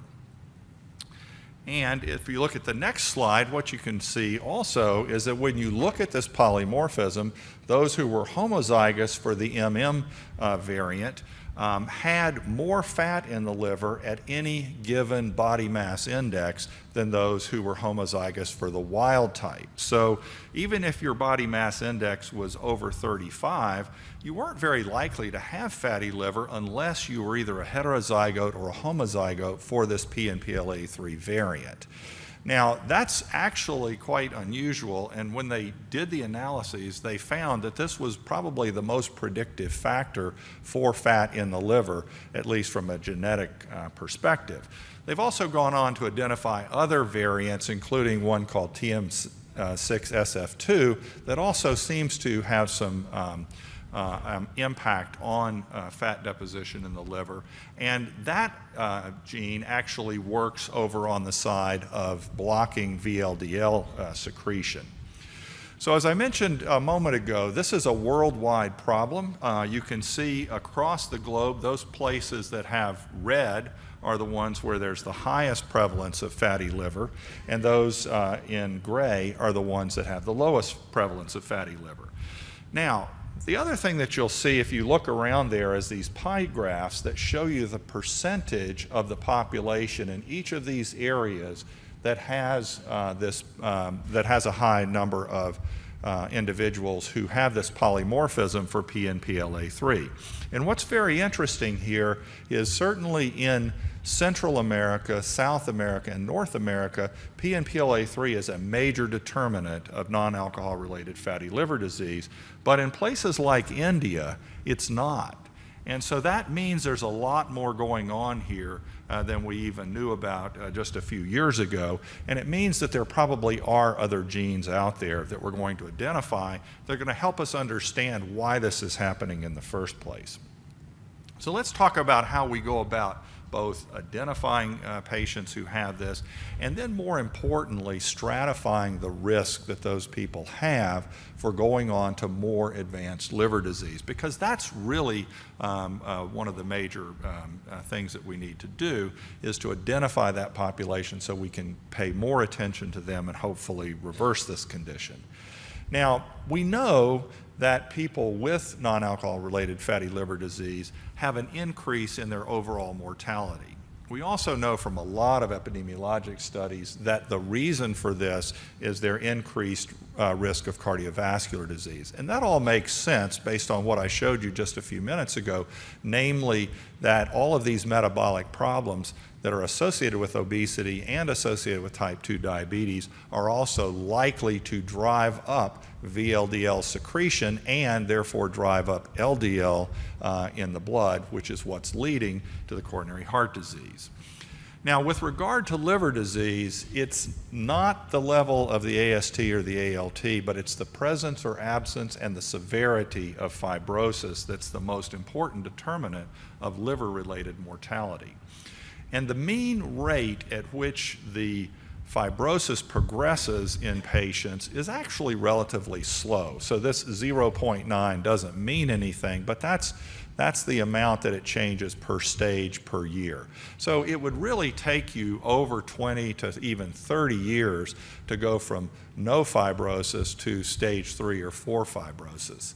And what we have learned along the way, in addition to the rate at which it changes overall, is that it seems that once you get past stage 2 and into stage 3 fibrosis, that it may no longer be a linear increase in the fibrosis. It may actually begin to accelerate in these more advanced stages. But it's also clear that non-alcohol related fatty liver is now the third leading cause of hepatocellular carcinoma, second only to hepatitis C and hepatitis B. So what are the predictors of serious fibrosis? Well, actually, it's pretty easy to figure that out.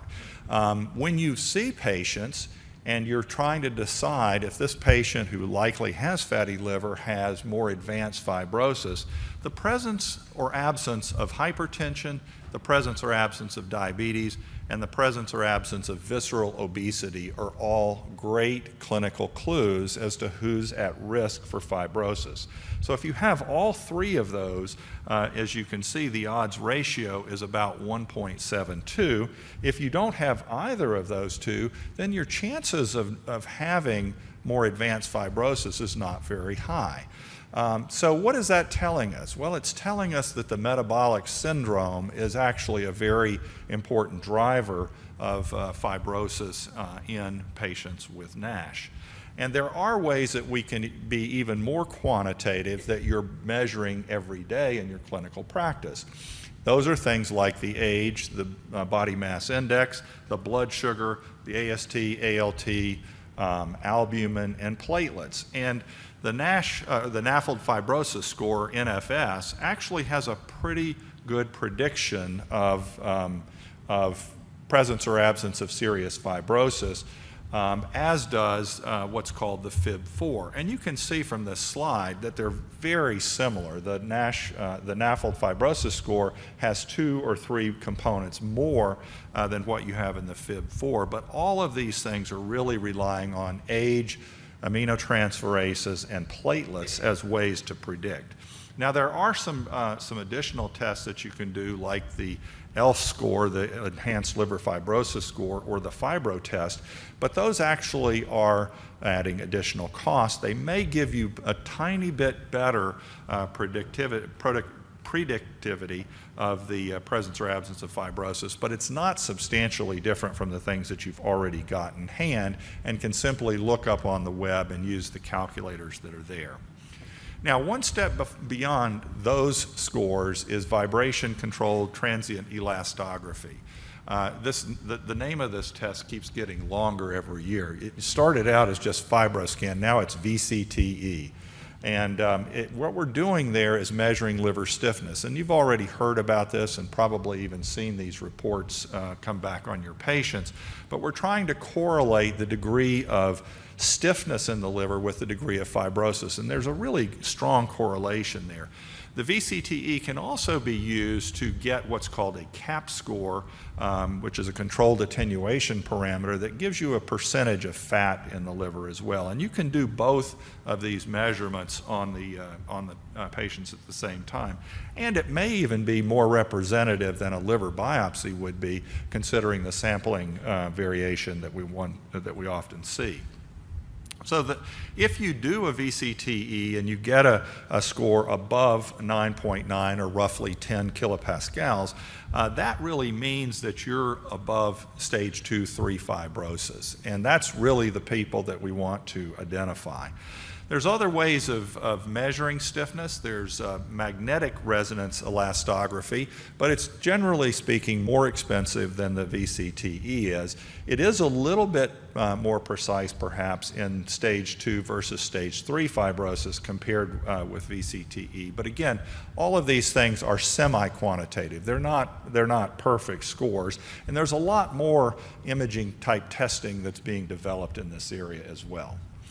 So what does the AASLD have to say about all this? Well, they say that routine screening for NAFLD in patients is really not advised at this time, but they also go on to say that if you have a patient with NAFLD, you really should be trying to assess them for the presence or absence of advanced fibrosis, because those are the patients that we need to identify for possible new treatments.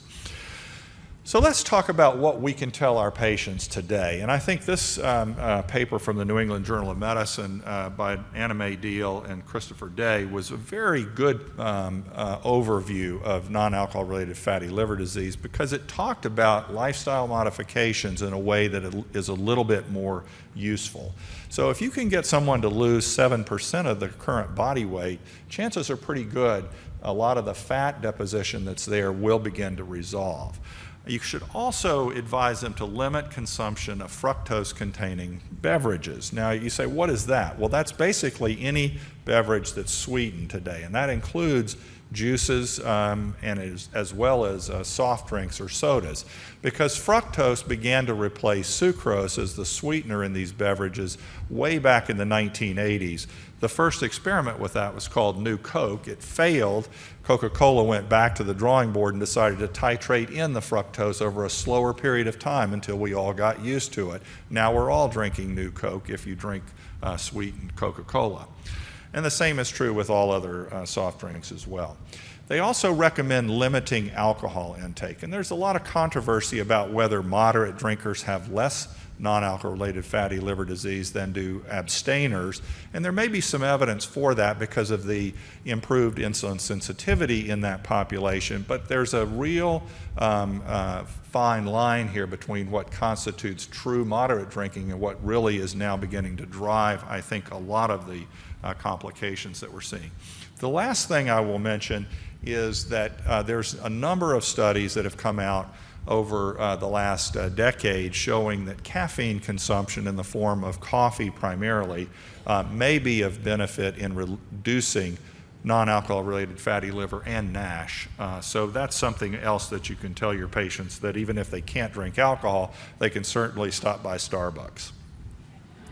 So where are the targets? Well, the targets are basically lipid metabolism, inflammation, and fibrosis.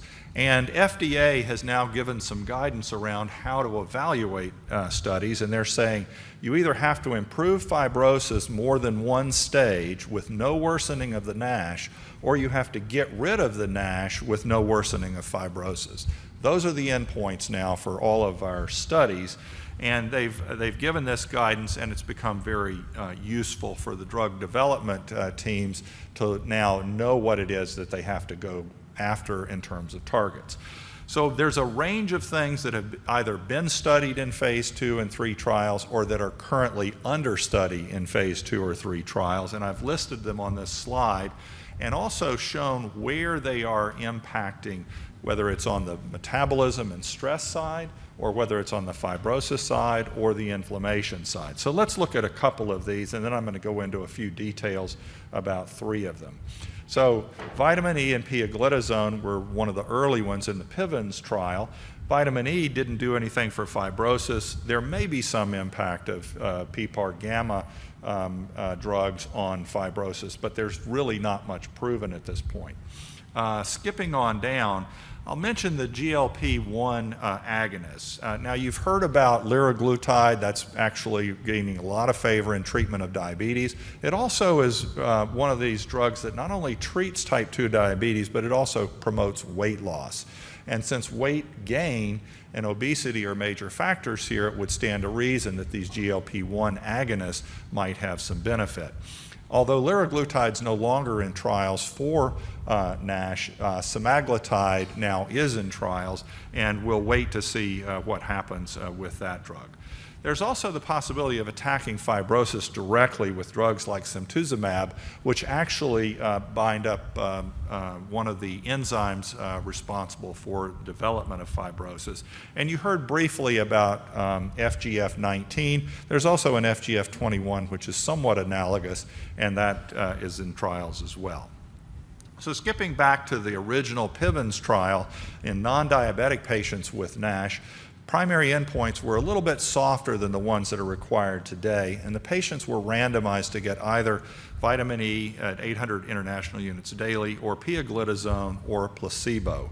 And vitamin E was shown to statistically significantly improve steatosis, ballooning degeneration, lobular inflammation, and the ALT in comparison with placebo, with no significant adverse events, but no significant effect on fibrosis.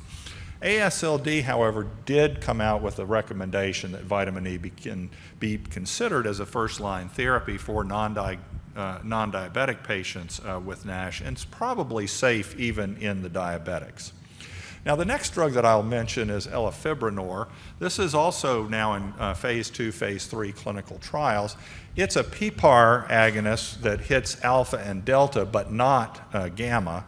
And these PPAR agonists are really transcription factor activators.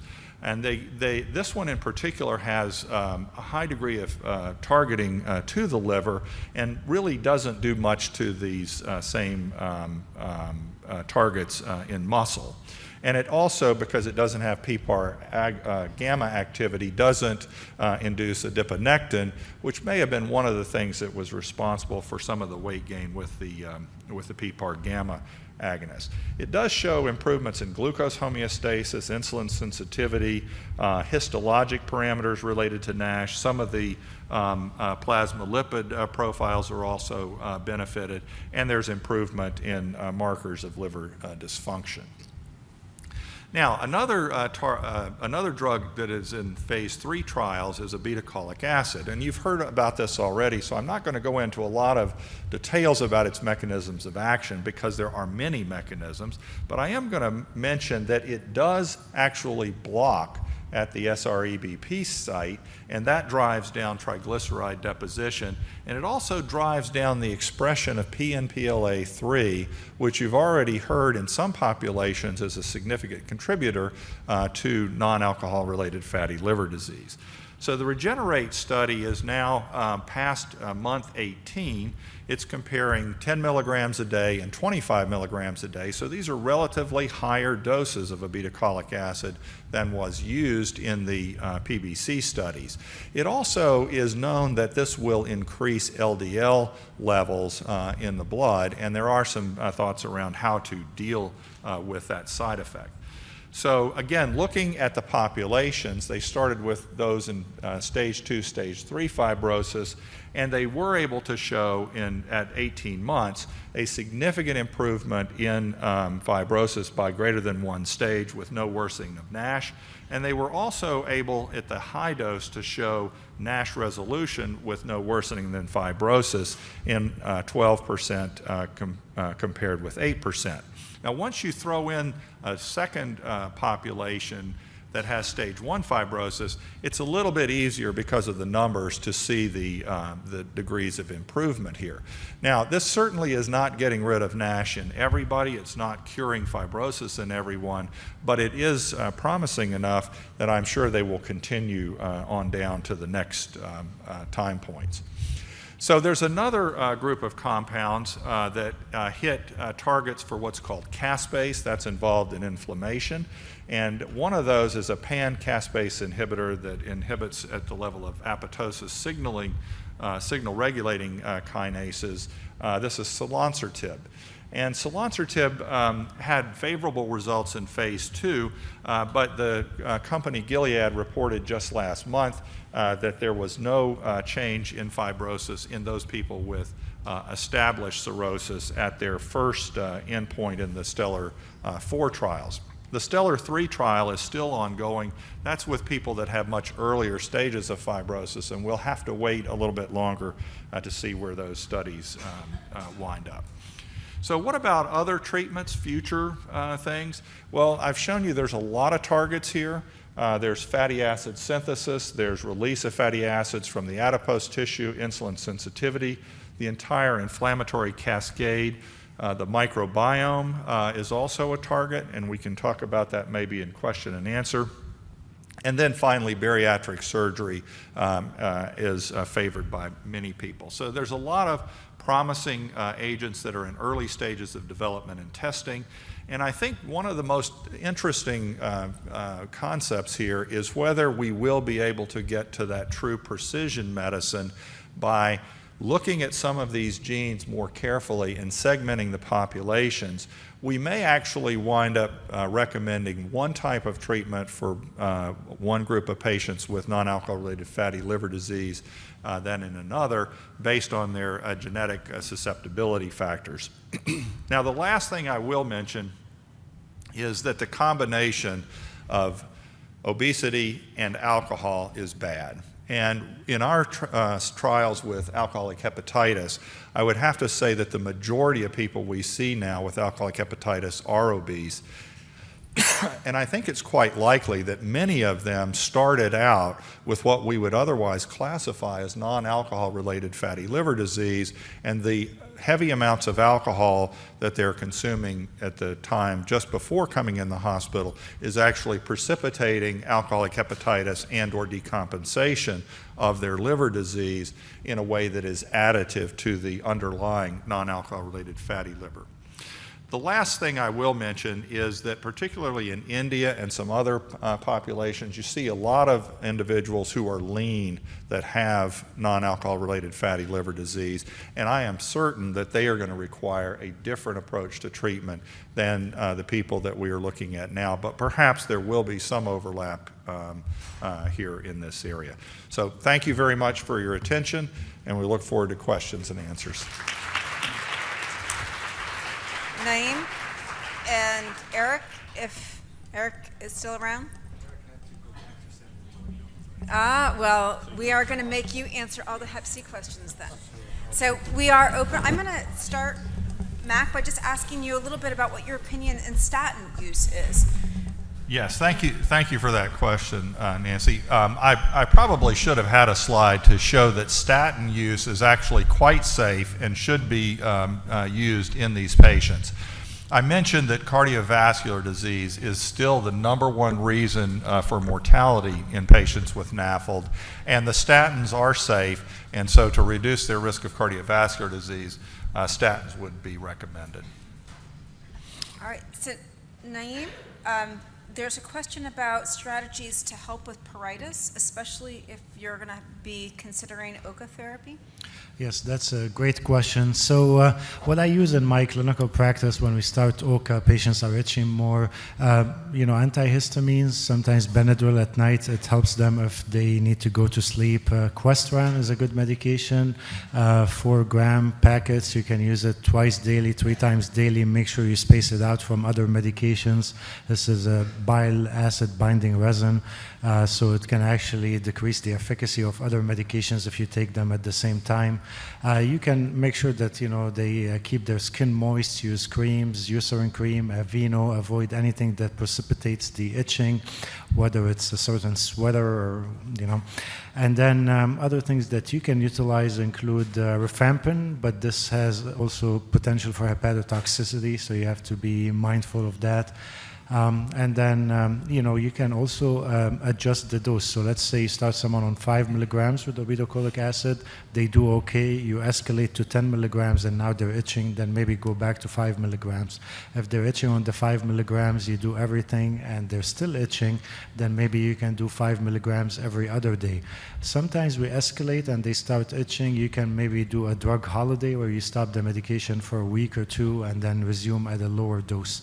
So we have all these different strategies, and we have papers on this, and some material provided also by the company that makes obeticholic acid to help you guys manage pruritus.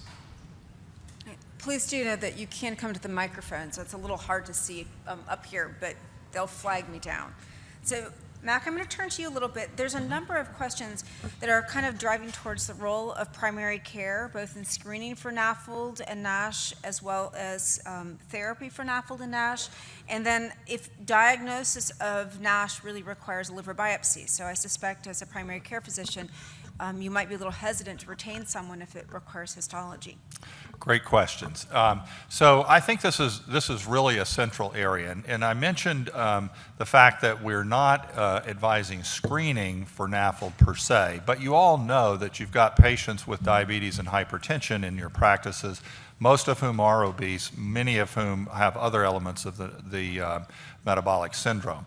So in that group, you can use these very simple calculator-based algorithms to figure out if somebody is at risk for the more advanced stages of fibrosis. And that's the population that you want to refer on to the hepatologist for further evaluation. So you can use FIB4, you can use the NFS scores that you can get very easily off the web, do the calculations just from the kind of parameters that you're measuring in your practices already, and then refer those patients. Typically, the hepatologist then will confirm fibrosis with elastography and then perhaps do a biopsy, particularly if there is a concern that there may be more advanced stages. And there's a lot of trials ongoing right now here in Dallas and most other major metropolitan areas that patients can be eligible for. So again, I think there's a lot coming here, and that's how I would advise you to proceed. Don't forget the lifestyle modifications along the way, because everyone should be told about avoiding fructose and avoiding alcohol in this situation. If I may say one word on this also, just so you guys know, the European Society for Liver Disease, EASL, they recommend actually that you screen for NAFLD in patients with type 2 diabetes and patients that meet criteria for metabolic syndrome, and they recommend that you do LFTs and ultrasound, so both, because sometimes you can have normal ALT and still have fatty liver disease. I love the NAFLD fibrosis score, the FIB4 score, but also look at the numbers, and sometimes you see subtle changes. So I'll tell you, platelet count less than 180,000, that's a red flag for me, although it's not going to be highlighted by your lab because most labs use 140,000. Okay, so someone with fatty liver disease, platelet count 165,000, that should make you suspicious. The other thing is, if they don't drink alcohol, typically ALT is higher than AST. If you see that the AST now is higher than ALT, this is a sign of advanced fibrosis. So a patient with NAFLD who does not drink with AST of 50, ALT of 40, that's something that makes me concerned. So these are just some clues for you guys to kind of like pay attention to these patients. There is something about longitudinal scoring. So do you recommend at certain intervals re-looking at your scoring systems, repeating that FibroScan? Yes, so good question about how often you need to check these things. One of the things that I tried to do is point out that the progression of fibrosis is actually pretty slow in the early stages of this disease. But certainly once you get up into stage 3, that's where you really start to see acceleration of the fibrosis. So it's probably fine just to use annual testing, for example, do the NFS scoring on an annual basis and keep a record of where those are. And as you see the score starting to go up, you will be able to use the calculators to tell you when you're hitting stage 2. And it's stage 2 and above that you really want to start sending to the hepatologist. There are a handful of questions about hepatitis B. One of the most important is that discontinuation of therapy should never be considered in a patient with cirrhosis, irrespective of your e antigen, e antibody status. And then there is a question on monitoring. On-therapy monitoring needs to be a balance of whatever you think the toxicity of your agent is, in addition to confirming control. So you're going to do that ALT and your Hep B DNA at least at 6-month intervals, and earlier if it's closer to treatment initiation. Then you have to look at liver cancer screening. So regardless of how well controlled your patient, you need to continue to do HCC screening at 6-month intervals with ultrasound with or without alpha-fetoprotein. And then there was a question going back to, there's a lot of FibroScan questions, or VCTE. Limitations, and do you continue to look at your FibroScan or your VCTE in a person after they have established cirrhosis? That's a tough question. I think that from my perspective, there's not a lot of additional information that you're going to gain once you know that somebody is cirrhotic. So it's sort of like saying, how much more pregnant can you actually be? Once you've got fibrosis, once you've got cirrhosis, it's there. Now, it is reversible in the sense that if you have somebody on an active treatment regimen of some sort, you would like to see regression of fibrosis, certainly. But in terms of monitoring and following, I don't know that there's a lot more that you're going to gain from additional scanning. I'll ask if you have any different thoughts about that. Yep, sometimes, you guys know that any patient with cirrhosis, you need to think about esophageal varices, and this is one way I utilize the FibroScan. So we have new criteria now that if someone has cirrhosis and you have liver stiffness, typically, roughly speaking, for cirrhosis, if you're above 15, you do have cirrhosis, but portal hypertension is around 20. So if your liver stiffness remains below 20, your platelet count is above above 150, the likelihood of finding large varices that will need banding is very small, that the guidelines now say that you don't have to do that EGD. So I utilize it that way in patients with cirrhosis. The other thing with the FibroScan I wanted to mention that if you see a patient with NAFLD, especially younger patients, and they have low liver stiffness, less than 6, they're good. I can, feel very confident that they do not have any significant liver fibrosis. However, if they have high stiffness, the positive predictive value is not that good, especially in young patients. So sometimes, I see patients have liver stiffness of 12, 13. I think, I'm going to do a biopsy and find they have F3, F2, and then the biopsy shows F0.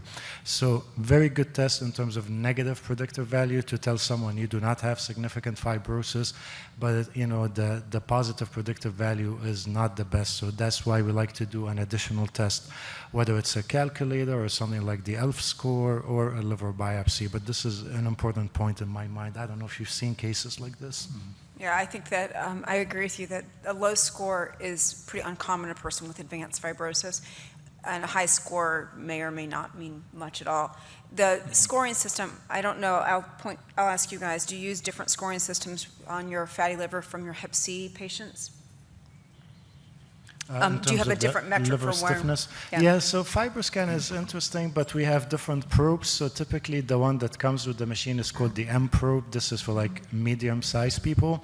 But then they developed one for larger people called the XL probe because you cannot penetrate deep enough to measure the liver stiffness. So the cutoffs vary a little bit, but I mean not by much. So what I use for significant fibrosis is about 9. Anything above 14, I look at it as cirrhosis. Yeah, I think that's a good point. Learning to use the FibroScan or elastography does take some time and some training, and I think that you do want to be careful that you're getting good values when you're doing this. And there is a problem sometimes with fat actually interfering with your ability to measure fibrosis, and so. There's a lot of correction factors that are used in the algorithms around that, but this is one of the situations that I think is leading people to develop other techniques for non-invasive markers of fibrosis. So I mentioned magnetic resonance elastography. That actually is one of the ways of going about this, but there are others also in development. So I think this is an area that's likely to evolve further than where it is just today. So there was a comment about whether FibroScan would ever become the new standard, as opposed to just the kind of the screening triage study that we use it as now. Do you want to offer an opinion on that? And then we are almost out of time. So do you think that the FibroScan will ever be able to replace the ability to have to do a biopsy? Well, I think that there will be a non-invasive measure of fibrosis that will be equal to or better than potentially liver biopsy. I do think that I probably have done as many liver biopsies as anybody in the room, but the number of biopsies that I've done recently has been much, much lower because I think over time we've all begun to appreciate the sampling variability that is present. And this is something that if you go and look at explanted livers from liver transplantation, you'll see in patients that have both alcohol-related and non-alcohol-related fatty liver disease that there's not a lot of uniformity in the involvement of the liver. There are areas that are very densely fibrotic, then there are areas that have a lot of fat, and then there are areas that have no fat at all. So I think that it's really I think that liver biopsy is one of those things that we've used for a long time. FDA is very fond of it as an endpoint, but I do think it has limitations that we have to acknowledge. Yeah, my prediction, 5 years, 6 years, hopefully we can get away with liver biopsy in NASH. Same with hepatitis C. I mean, we never biopsy anyone with hepatitis C anymore. We used to biopsy them every 3 to 5 years to see disease progression. So, but that will require us to make NASH a non-histologic diagnosis. Yes. So yes. right now we still by definition require Yeah, the but histology. keep in mind that the reason we care about biopsy because we've done it for so long, so we have actually outcomes associated with the baseline liver biopsy in terms of needing liver transplant, progressing to cirrhosis, overall mortality. Once we have these outcomes established in a non-invasive way, these are more important than what you find on a liver biopsy. At the end of the day, no one cares about national biopsy if you can predict who's going to need the liver transplant 20 years from diagnosis. So I think biopsy is just too invasive. I like doing biopsies. We do a lot actually now because of clinical trials. So, and it's not a big deal, but it does have complications. And when they happen, it's not pretty. There are some questions I did not get to, so if you still have something, I'm sure that the speakers would not mind answering a few things afterwards, but I will not hold the rest of you from your break. Thank you. Thank you. Welcome back to this afternoon's program, and it's now time to move into the GI tract itself. And I have one announcement to make again, that there will be a reception following the meeting today, so hang around till the end and don't rush out into traffic. Enjoy a little snack before you go. Our section now on bowel problems starts off with Dr. Bill Che, who is going to be the moderator for this section. Bill is a professor of medicine at the University of Michigan and medical director of the Michigan Bowel Control Program, and truly one of the leading thought leaders in the area of functional GI problems. So I'm thrilled to introduce him for this section and for his talk on evidence-based medical management of IBS. Bill, thank you for coming.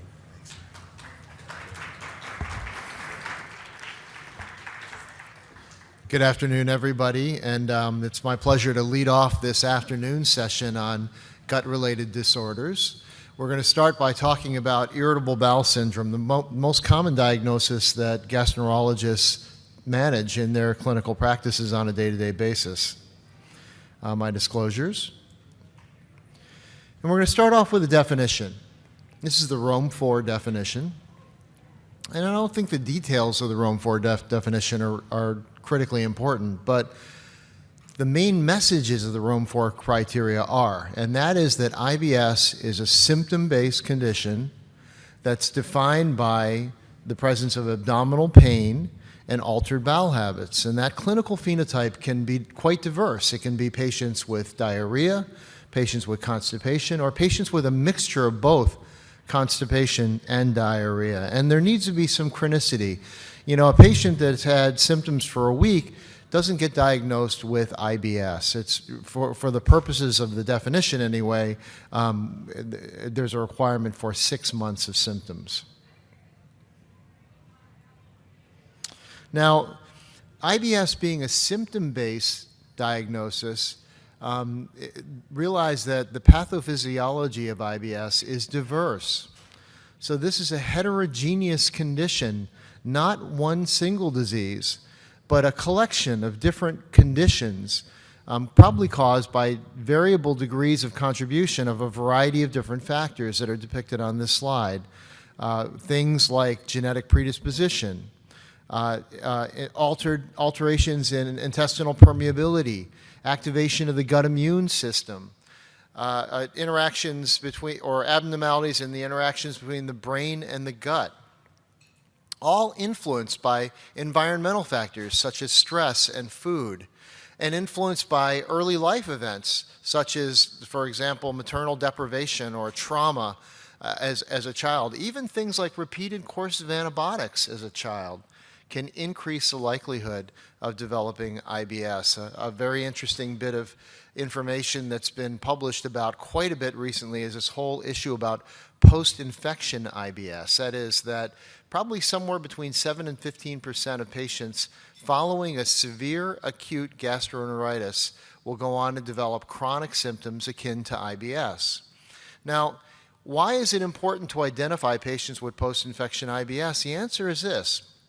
Realize that the majority of individuals with post-infection IBS will spontaneously resolve within a period of 5 to 6 years. So unlike what we've all been taught about IBS, that it's a chronic condition of unknown etiology, It's going to wax and wane and last forever. Post-infection IBS is a clearly definable condition, traceable to that infection, that is usually self-limited. So identifying that piece of history and telling your patient that bit of hopeful news is very, very important, particularly in regards to building that physician-patient relationship, which is really the foundation upon all the management strategies are built.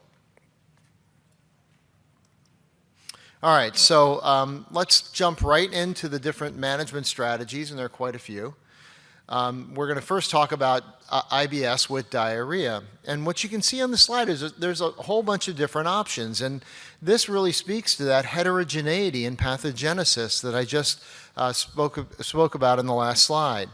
So there are drugs that modify the gut microbiome. So things like rifaximin, prebiotics listed here, or probiotics listed here, but also prebiotics and fecal transplant. We won't talk about that, but we can certainly talk about that in the Q&A if you'd like.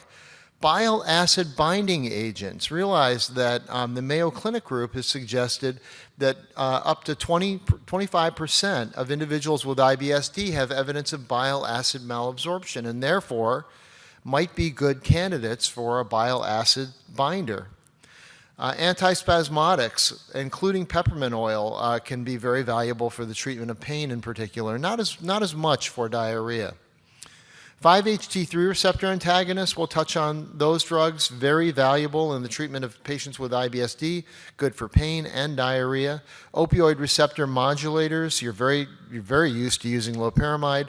We'll talk about elaxadeline, the prescription medication that's available in the U.S. marketplace. And then finally, antidepressants, and we'll be talking sort of sprinkling some discussion about antidepressants through the course of this talk. In the case of IBS-D, we're probably going to be focusing on tricyclic antidepressants because of their anticholinergic, that is, antidiarrheal properties. All right, let's see. There we go. Okay, so first starting off with the things that are most commonly recommended. So antidiarrheals, like loperamide, as well as antispasmodic, things like dicyclamine and hyoscyamine. Realize that there are some clinical trials evaluating these agents in patients with IBS, and the bottom line is that loperamide does very well at decreasing the frequency and improving the consistency of diarrhea. So it's a very good antidiarrheal, as the name would suggest. What it doesn't do is it's not very effective at improving abdominal pain or bloating in patients with IBS-D. For antispasmodics, these drugs can be very useful for abdominal pain. I like to use these drugs in patients that have postprandial abdominal pain. Why?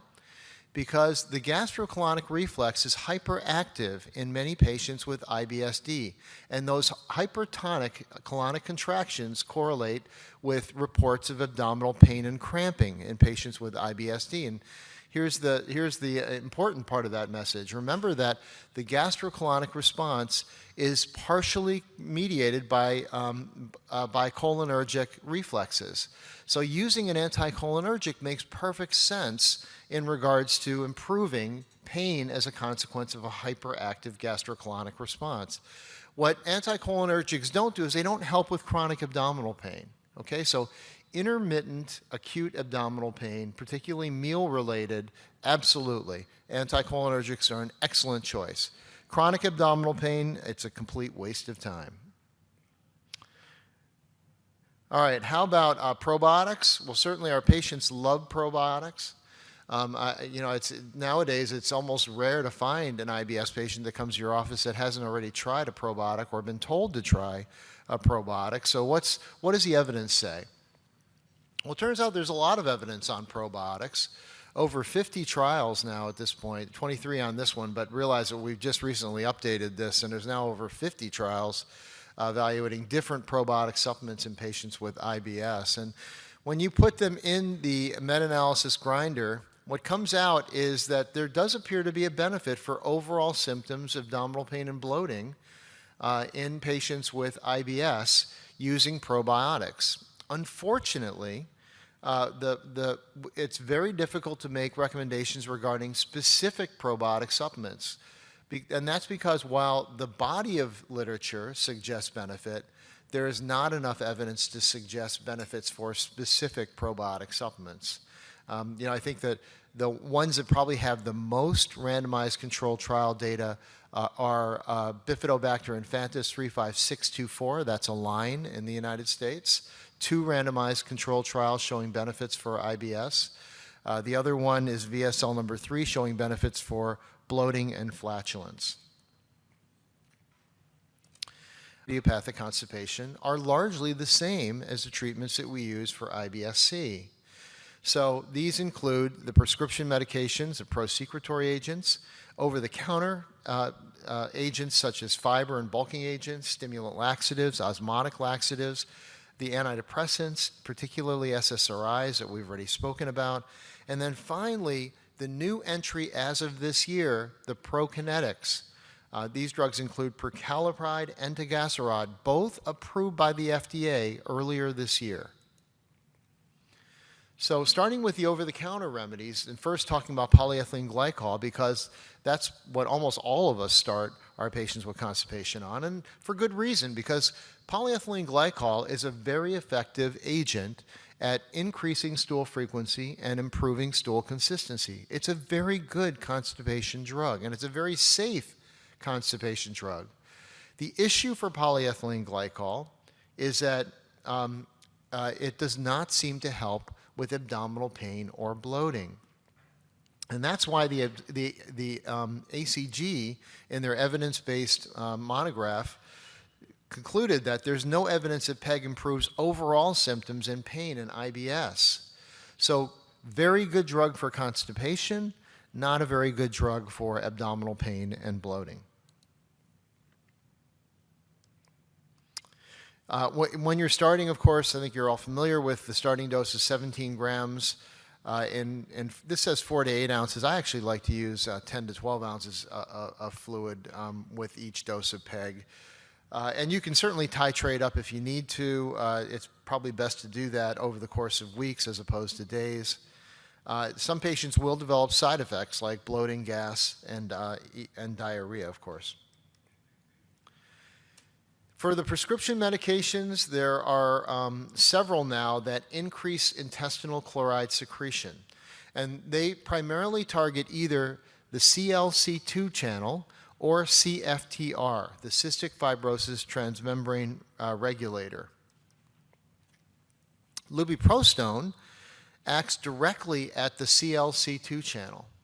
And there are 4 randomized controlled trials which have evaluated lubiprostone in patients with chronic idiopathic constipation, all showing benefits of lubiprostone, particularly at a dosage of 24 micrograms twice a day, compared to placebo at improving chronic idiopathic constipation. You can see the ACG actually gave a strong recommendation based on high-quality evidence. How about for IBS-C? Well, there are two phase 3 randomized controlled trials evaluating lubiprostone 8 micrograms BID in patients with IBS-C. And there was a statistically significant benefit. 18% responded to lubiprostone versus 10% with placebo, but you can see a therapeutic gain of around 8%. You can also see that in a 1-year open-label treatment trial, there was no development of tolerance over the course of a year's treatment with lubiprostone. Similarly, there was no change in the adverse event profile over that course of time. So in 1-year data, the drug looks to continue to be similarly efficacious and safe. Again, 2 doses for chronic idiopathic constipation, 24 micrograms twice a day. For IBS-C, 8 micrograms twice a day. The most common side effect, I think you're all very aware, is nausea, and that's dose dependent. Remember that while the nausea rate at the higher dose of 24 mics twice a day is 29%, it's only 8% at that lower dose of 8 micrograms taken twice a day. So nausea is linearly dose dependent with lubiprostone, and for that reason, lubiprostone should be given with food. It turns out that you can minimize the effect of on nausea with lubiprostone by administering with food.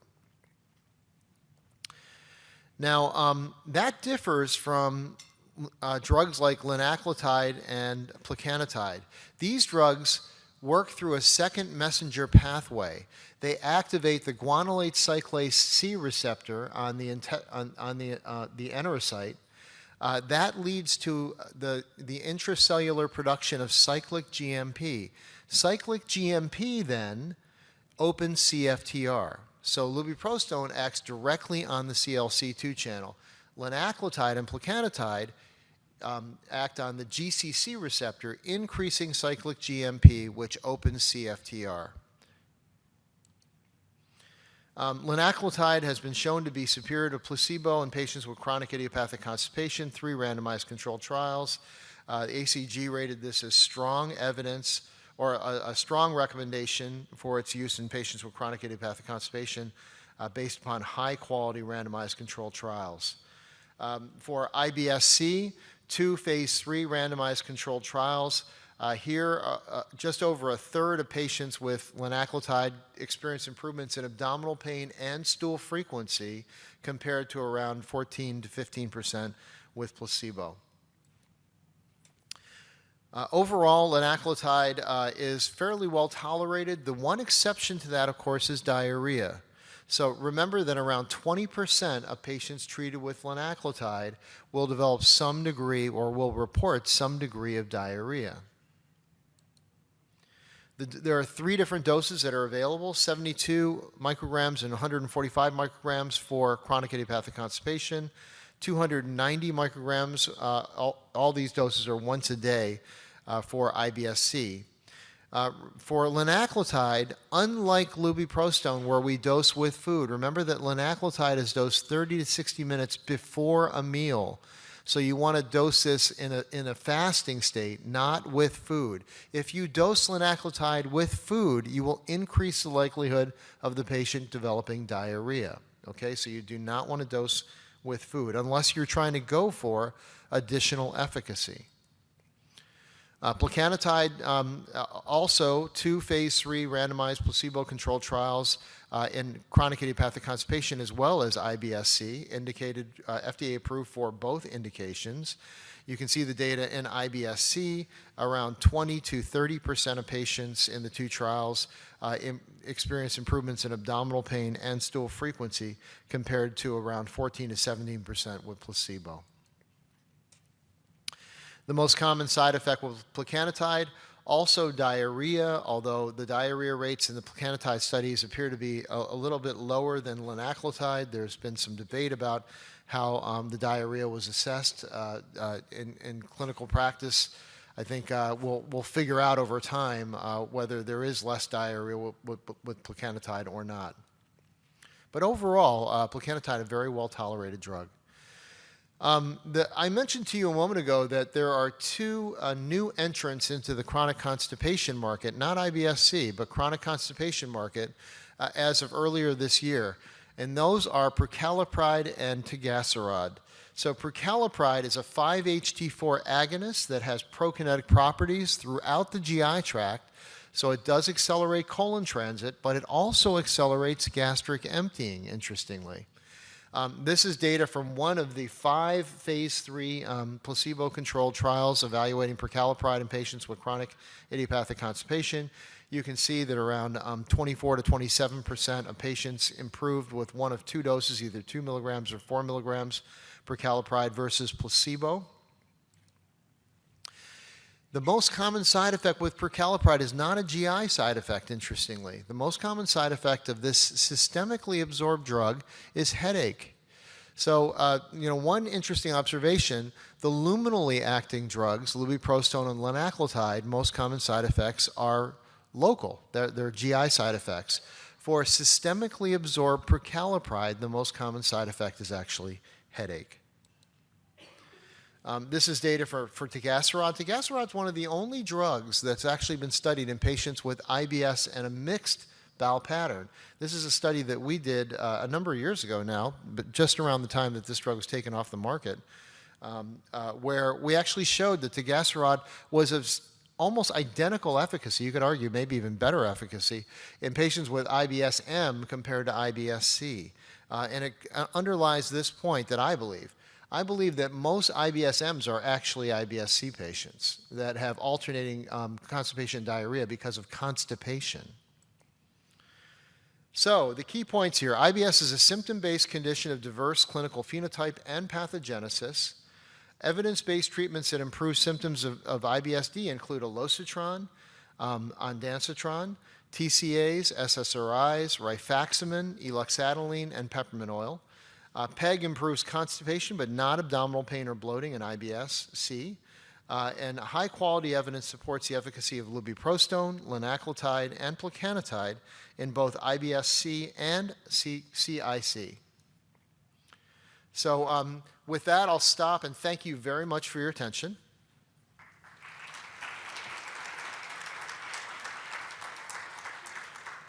And we're going to shift gears here now. So I'm going to invite Paul Ternaski from Methodist Dallas Medical Center to come up and tell us about acute pancreatitis and in accordance with quality measures. Paul? Thank you. Okay, thanks for the invite. Yeah, I'm sandwiched between two rock stars and functional GI disorders, so I thought I would change the topic to sphincter Vodi dysfunction.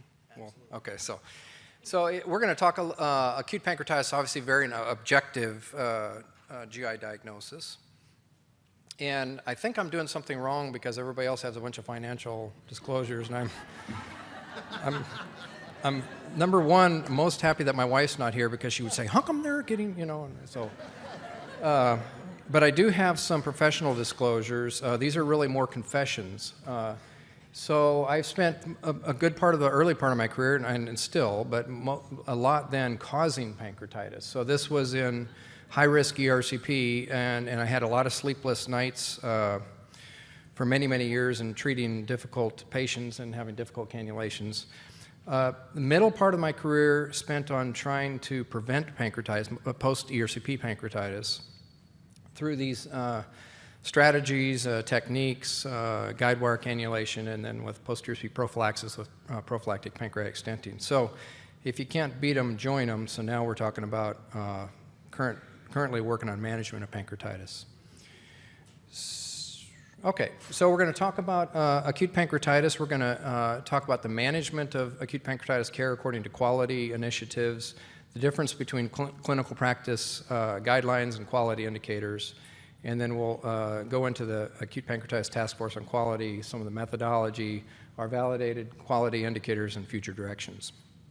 So you're mostly familiar, acute pancreatitis is not a trivial problem. The mortality is considerable, 1 to 8% overall. So it's on the same realm as an acute myocardial infarction. But even overall, about 20% of those patients will have severe acute pancreatitis, and that mortality is considerable, 10 to 40%. The increased mortality is usually associated with organ failure or infected necrosis. And then about 40% of all the patients will have one of the complications, and the biggest complication is the pancreatic fluid collections. And fortunately, most of these go away. The ones that tend to be larger, maybe over 6 centimeters or so, tend to persist, and if they get to be over about 4 weeks, then we call this a pseudocyst or walled-off necrosis. So overall, as was mentioned, irritable bowel is a very common outpatient condition. Pancreatitis is the third most common cause for GI admission. So it's a major problem. It's over 250,000 admissions per year in the United States, and this is increasing. This is just hot off the press. The incidence is actually highest in the U.S. Compared to the other parts of the world, and as we mentioned, the mortality varies according to severity. Overall, it's roughly in the 3%, but there's maybe some suggestion that the mortality is decreasing. So the really question is our early management protocols improving outcomes in patients with acute pancreatitis? So in 1990, the Institute of Medicine came out with the definition of quality health care as the degree to which health services increase the likelihood of desired health outcomes and are consistent with current professional knowledge. So this is the key here with professional knowledge, and they came out with saying clinical practice guidelines, and this is really the start of CPGs, which you're all well familiar with. They've had a couple of early diagnoses that have been modified a little bit, but I think it's of historical note. Clinical or quality indicators describe precise measures important aspects. They're not practice guidelines, so clearly separate. We're gonna make that distinction. And performance measures are used, they're instruments to monitor this. So they had an interesting definition here that performance measure more like a bathroom scale, so that's the measure, then a table of recommended weights by gender and body build, so that would be the clinical practice guideline. So if you mentioned some of your patients with IBS have problems sleeping, I recommend they read these books, which I had the option when we went with this project. So the Institute of Medicine, through, as we mentioned, 1990, then through about 10 years ago, wrote a series of books on quality healthcare. And you can see that's interesting. The second book, the first one's Clinical Practice Guidelines, the next one's Guidelines for Clinical Practice. So you can kind of switch things around a little bit. But out of that, so the Clinical Practice Guidelines, again, these are recommendations for best care in hopes, and this is really based on systemic appraisal of best available evidence. It's research-based. It's advice, management advice to all parties, so it's to not only patients but also payers and clinicians. And with regard to acute pancreatitis, there's been over 10 clinical practice guidelines in the past 10 years for acute pancreatitis. So there's been sort of a deluge of data in that regard. The problem is that they do vary in quality, and they're subject to expert bias. So in 2013, the American College of Gastroenterology came out with their guideline on acute pancreatitis, and our team, we've got some of our team members sitting up here from Methodist, took this guideline and made it into, so I want you to memorize this right here, a clinical pathway for patients with acute pancreatitis. And so we started this in 2015. We call it DAP, Dallas Acute Pancreatitis Protocol. And so this is how we've been managing patients. Since then, we've got a number of, a lot of data that's come out of that. But one of the things that did come from this is that we had the Joint Commission come in and survey our institution. And they said, well, this is good stuff. So now you're the first center in the United States to be a center of excellence for pancreatitis. And then we said, okay, that's great. And they said, now you need to use quality indicators to assess, for your performance measures. And our team looked into this and found out that there were no validated quality indicators for acute pancreatitis. So this was the goal of this project, to formally develop a set of quality indicators for acute pancreatitis. And I want to credit Dr. Schiller down in the front here, who suggested that we contact the ACG, and Hook made us in contact with them, and they were generous to support this project. So the quality indicators are different, again, from clinical practice guidelines. These are validated standards of care derived from high-quality evidence-based literature, including algorithms from clinical practice guidelines, determined by experts in this rigorous consensus process, which we'll discuss. And the outcome is so that we can document quality of care, for example, outcomes, and then use this for benchmarking. But I think one of the more important things about quality indicators is it helps us identify gaps in knowledge and needs for future research. So there's several types of quality indicators. Don't go into too much detail, but there's structure of care, and then there's various process efficiency. And for example, an outcome quality indicator would be results of care such as mortality. These only apply to well-defined scenarios. So they have a strict inclusion criteria, and from this we develop performance measures. So this is the algorithm. This is the RAND UCLA appropriateness methodology. We modified this slightly. Here we used 3 rounds instead of 2 rounds, and then instead of appropriateness, we looked at validity, and then we went on to generate a necessity. But this is a Delphi process. It combines scientific evidence and expert opinion to arrive at a consensus. So this, this is the tricky part in this. It's a highly utilized and rigorous process, very extensive literature review, and we can find the literature from 1995 to present. And then we were able to get together over 20 nationally recognized experts in acute pancreatitis. So this is a list of the task force members. Many of these people you'll recognize as well-known in the field of pancreatitis. And then this is just a picture of how we got all together here in the Dallas area last fall for this project. So a couple of definitions: validity. To be valid, it has to have the ability to measure and also then have the potential to improve clinical practice. And for it to be valid on a scale of 0 to 9, it had to have a median rating between 7 and 9. Then necessity, to be necessary, it had to be exist in every single situation, every time. And again, same definitions for whether it was valid or not. We had very strict statistical agreement requirements, and then from this we generated performance thresholds. So the process started off by recruiting our national panel, which fortunately we were able to do, and as you saw, these are the who's who in acute pancreatitis. And then the first round was a organization process at the ACG meeting in 2017. Then our team did a very extensive literature review, and from that we proposed 71 quality indicators across 10 domains in acute pancreatitis.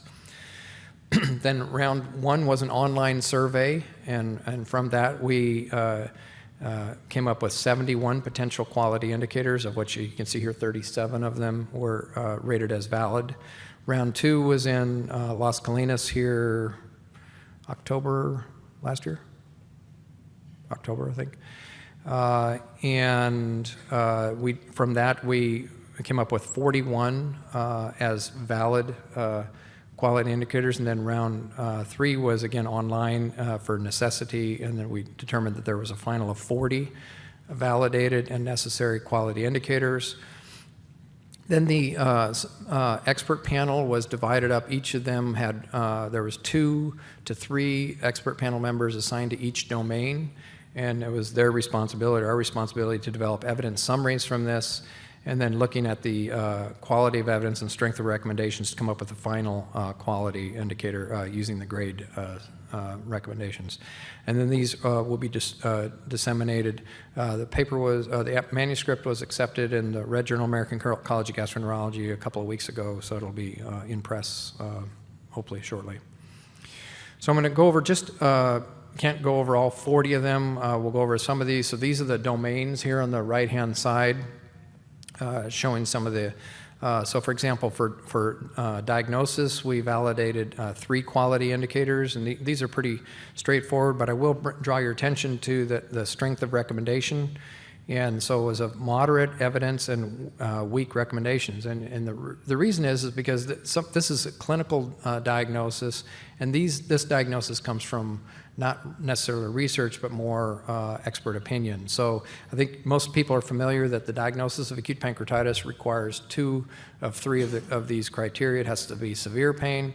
But even though we have a very strict definition, it's interesting how many patients are referred for, quote, a diagnosis of acute pancreatitis. And when we gather all the information, we find out that they really don't satisfy that definition.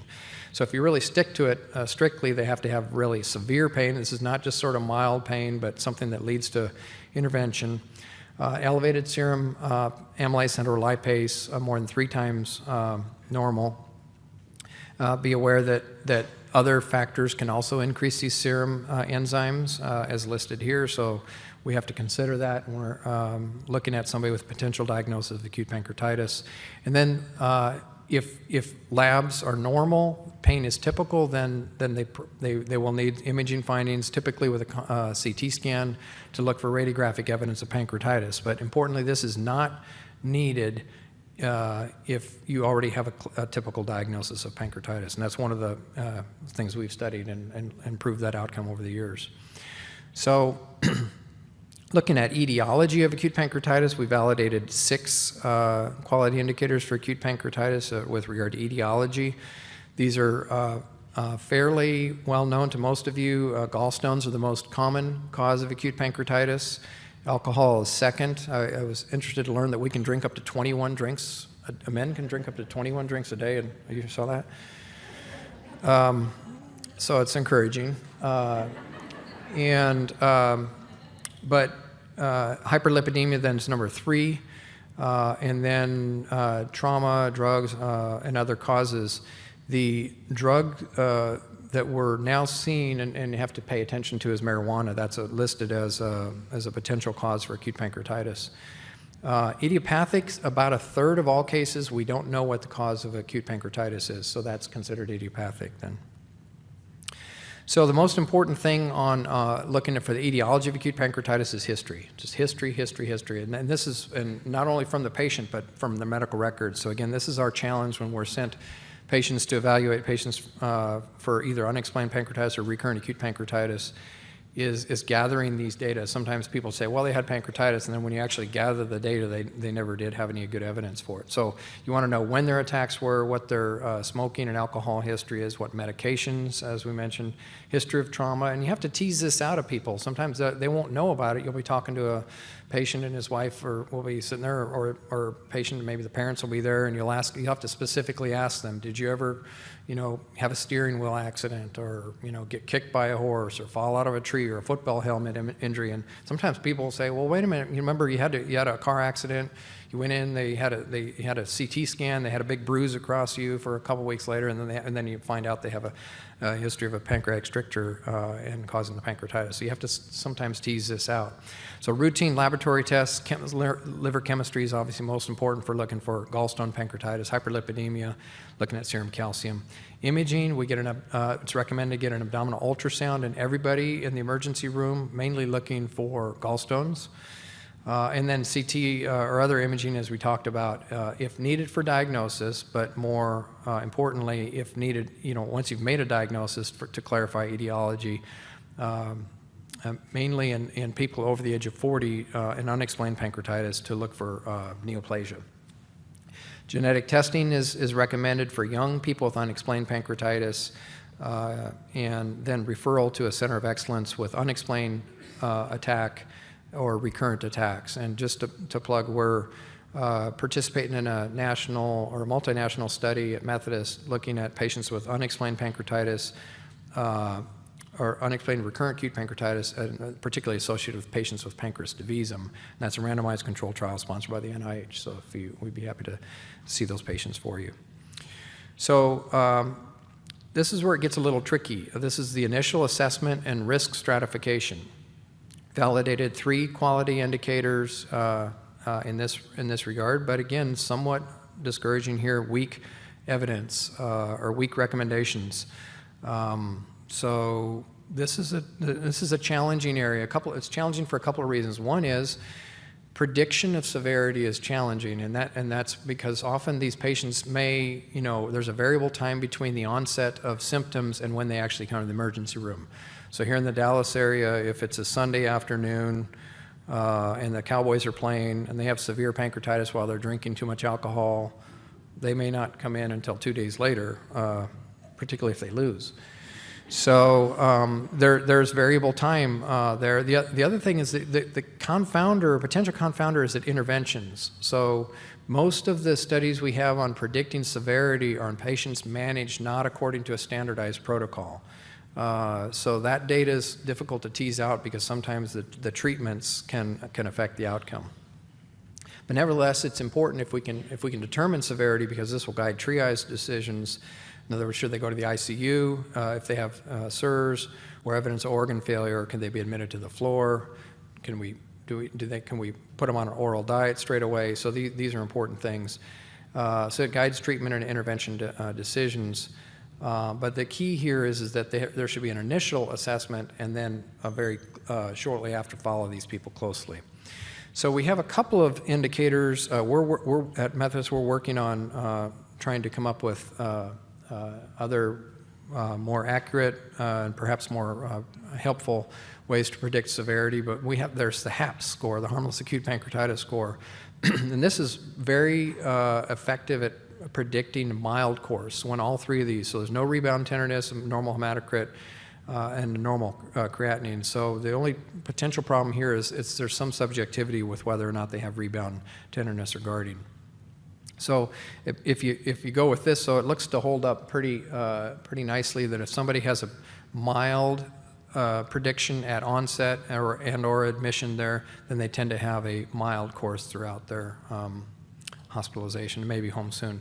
The BISAP, this is the BUN, impaired mental status, SIRS, age over 60, and pleural effusion. So if more than 3 of these criteria are met within the first 24 hours, this is associated with worse severity. And there's, for example, one study here showing that here if somebody has 4 of the criteria, then the mortality is up to about 25%.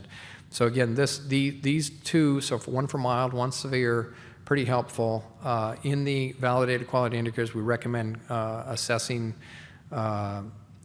these issues. The only, again, impaired mental status is a little subjective, so there may be some problems there. So if somebody comes in with severe pancreatitis, or predicted severe pancreatitis, does that mean that they're going to have just straight, can't do anything about it? Well, we know, at least in some cases in nature, that sometimes something starts off crooked, and then we can straighten things out. So the question is there some way we can, that maybe early on the cat's out of the bag, that we can determine that there's something here that looks like that's going to become known, that was hidden, and then will later be known, that we can sort out that maybe these people are at risk for severe pancreatitis.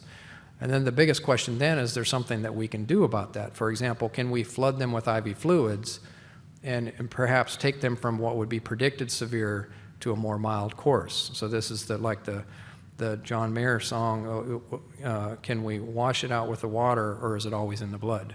So this is the predestined pancreatitis versus is there anything we can do about it? So that brings us to initial management. So this is within this first 72 hours, validated 3 quality indicators in this regard. And this is where we probably at this point have the best data and the strongest recommendations. And having said that, there's still a lot of work to be done, and we're getting ready to participate in a multi-center randomized controlled trial looking at IV fluids in this setting. But nevertheless, that fluid resuscitation, if you look up acute pancreatitis and management, you're going to see the term, in quotes, cornerstone of management. Probably more so than any of the medical literature I've seen, is they talk about IV fluids and acute pancreatitis as a cornerstone. And it makes sense. It restores intravascular volume, improves microcirculation, maybe dilutes inflammatory mediators.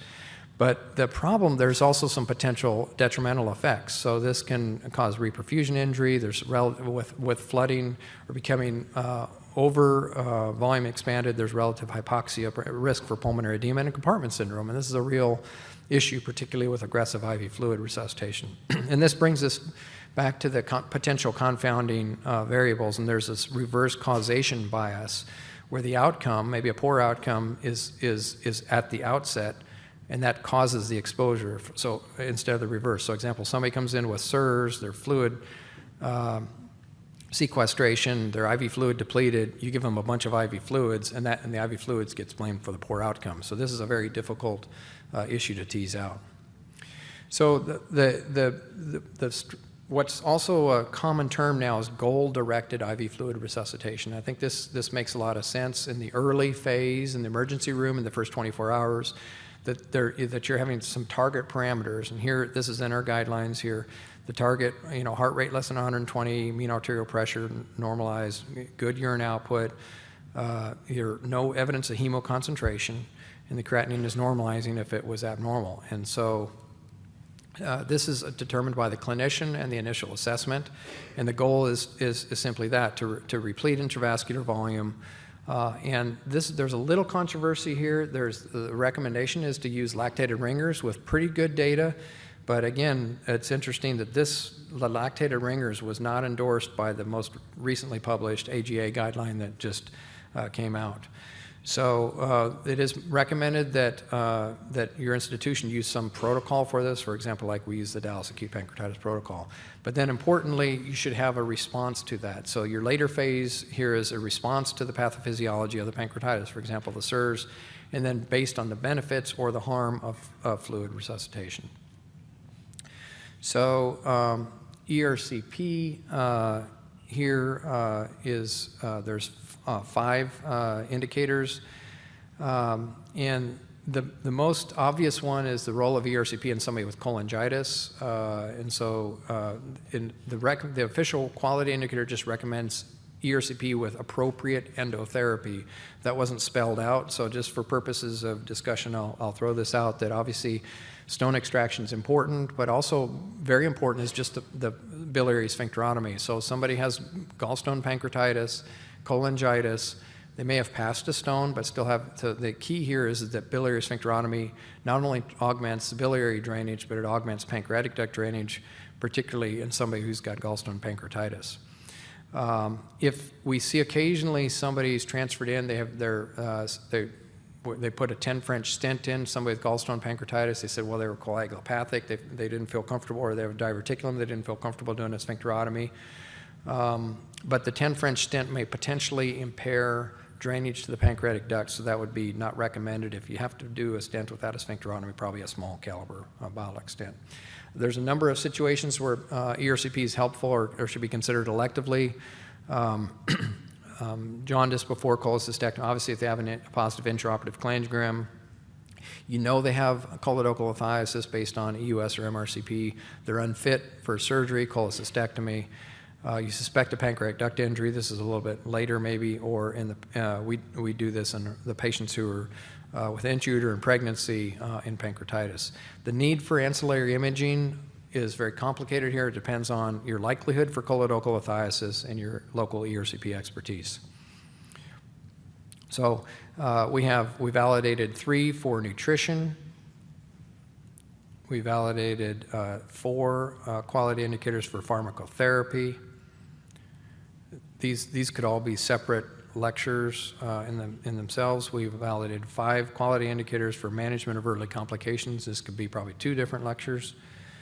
I will focus here just on surgery. The important issue here is that if somebody has mild acute biliary pancreatitis, well, in all patients with biliary pancreatitis, surgery should be consulted in this first one, but certainly in patients with mild acute pancreatitis, again, this is a high quality of evidence and strong recommendation that the patient should be considered for cholecystectomy before discharge in patients with mild acute biliary pancreatitis. Randomized controlled trials have shown decreased incidence of recurrent pancreatitis in that setting. So structure of care, finally we validated 4, and this has to do with your institutional parameters, what you have available, and how you classify them. You should have ERCP, US experience, or a transfer agreement to transfer those patients. And the final severity of acute pancreatitis is well described now, and the mild pancreatitis, that's no organ failure, no complications. And then the difference between moderately severe and severe is based on the length of organ failure. So transient organ failure or a complication, but the organ failure is only transient, is moderately severe, but if they have persistent organ failure, then it's severe. So in summary, these validated quality indicators for acute pancreatitis helps us identify gaps in our knowledge and helps us focus our efforts in where we need to do more work, helps guide our decisions for not only us, the providers, but consumers and payers.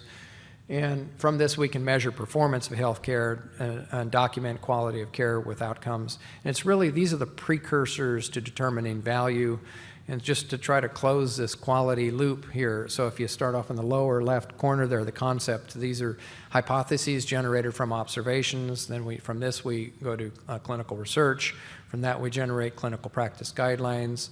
Again, here now the quality indicators, which we validated for acute pancreatitis. From that, we get performance measures and look at our outcomes, and then this loop continues. And this is important because we can use the quality indicators, performance measures in calculating our value of healthcare, and this is quality over cost. So I want to again thank you for the invitation, and also thank the ACG for supporting this institution and helping us with this project. So thank you for your attention.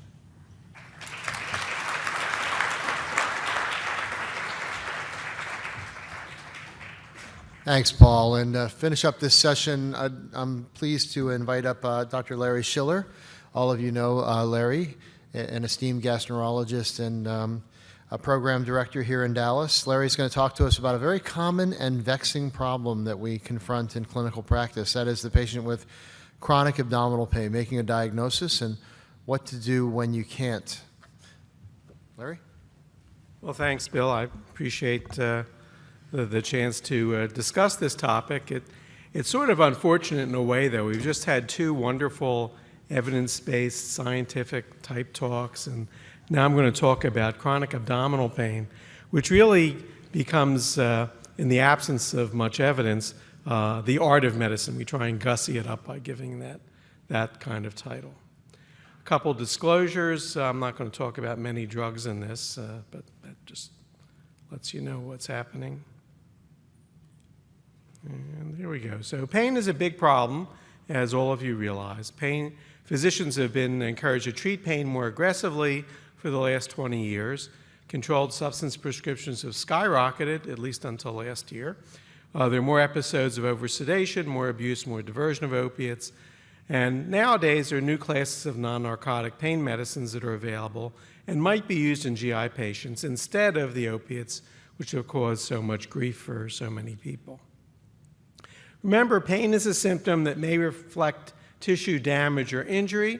This is called nociceptive pain. It's, if you will, the purpose for pain, so you don't hurt yourself. It may occur in the absence of tissue damage or injury, and that's neuropathic pain or psychogenic pain, in which it serves less of a positive function. It may be acute or chronic and has an extensive and complex differential diagnosis. And I should say at the beginning, we do a very good job in dealing with the organic causes of pain. That's something that we're all drilled in, we have a good feel for, we have lots of tests for, and we pursue relentlessly.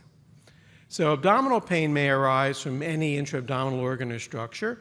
It may arise from the abdominal wall or extra-abdominal organs, referred pain.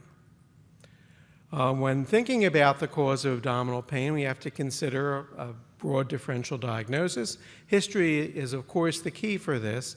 The time course, acute versus chronic, variation over time, the location and quality of pain, initiating and relieving factors, and the relationship to eating, bowel movements, position, and movement.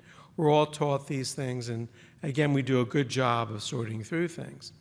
Physical findings, tenderness, whether it's diffuse or focal, the relationship of tenderness to contraction of the abdominal wall, whether there's distension, what bowel sounds are like, whether there's organomegaly, and associated symptoms like nausea.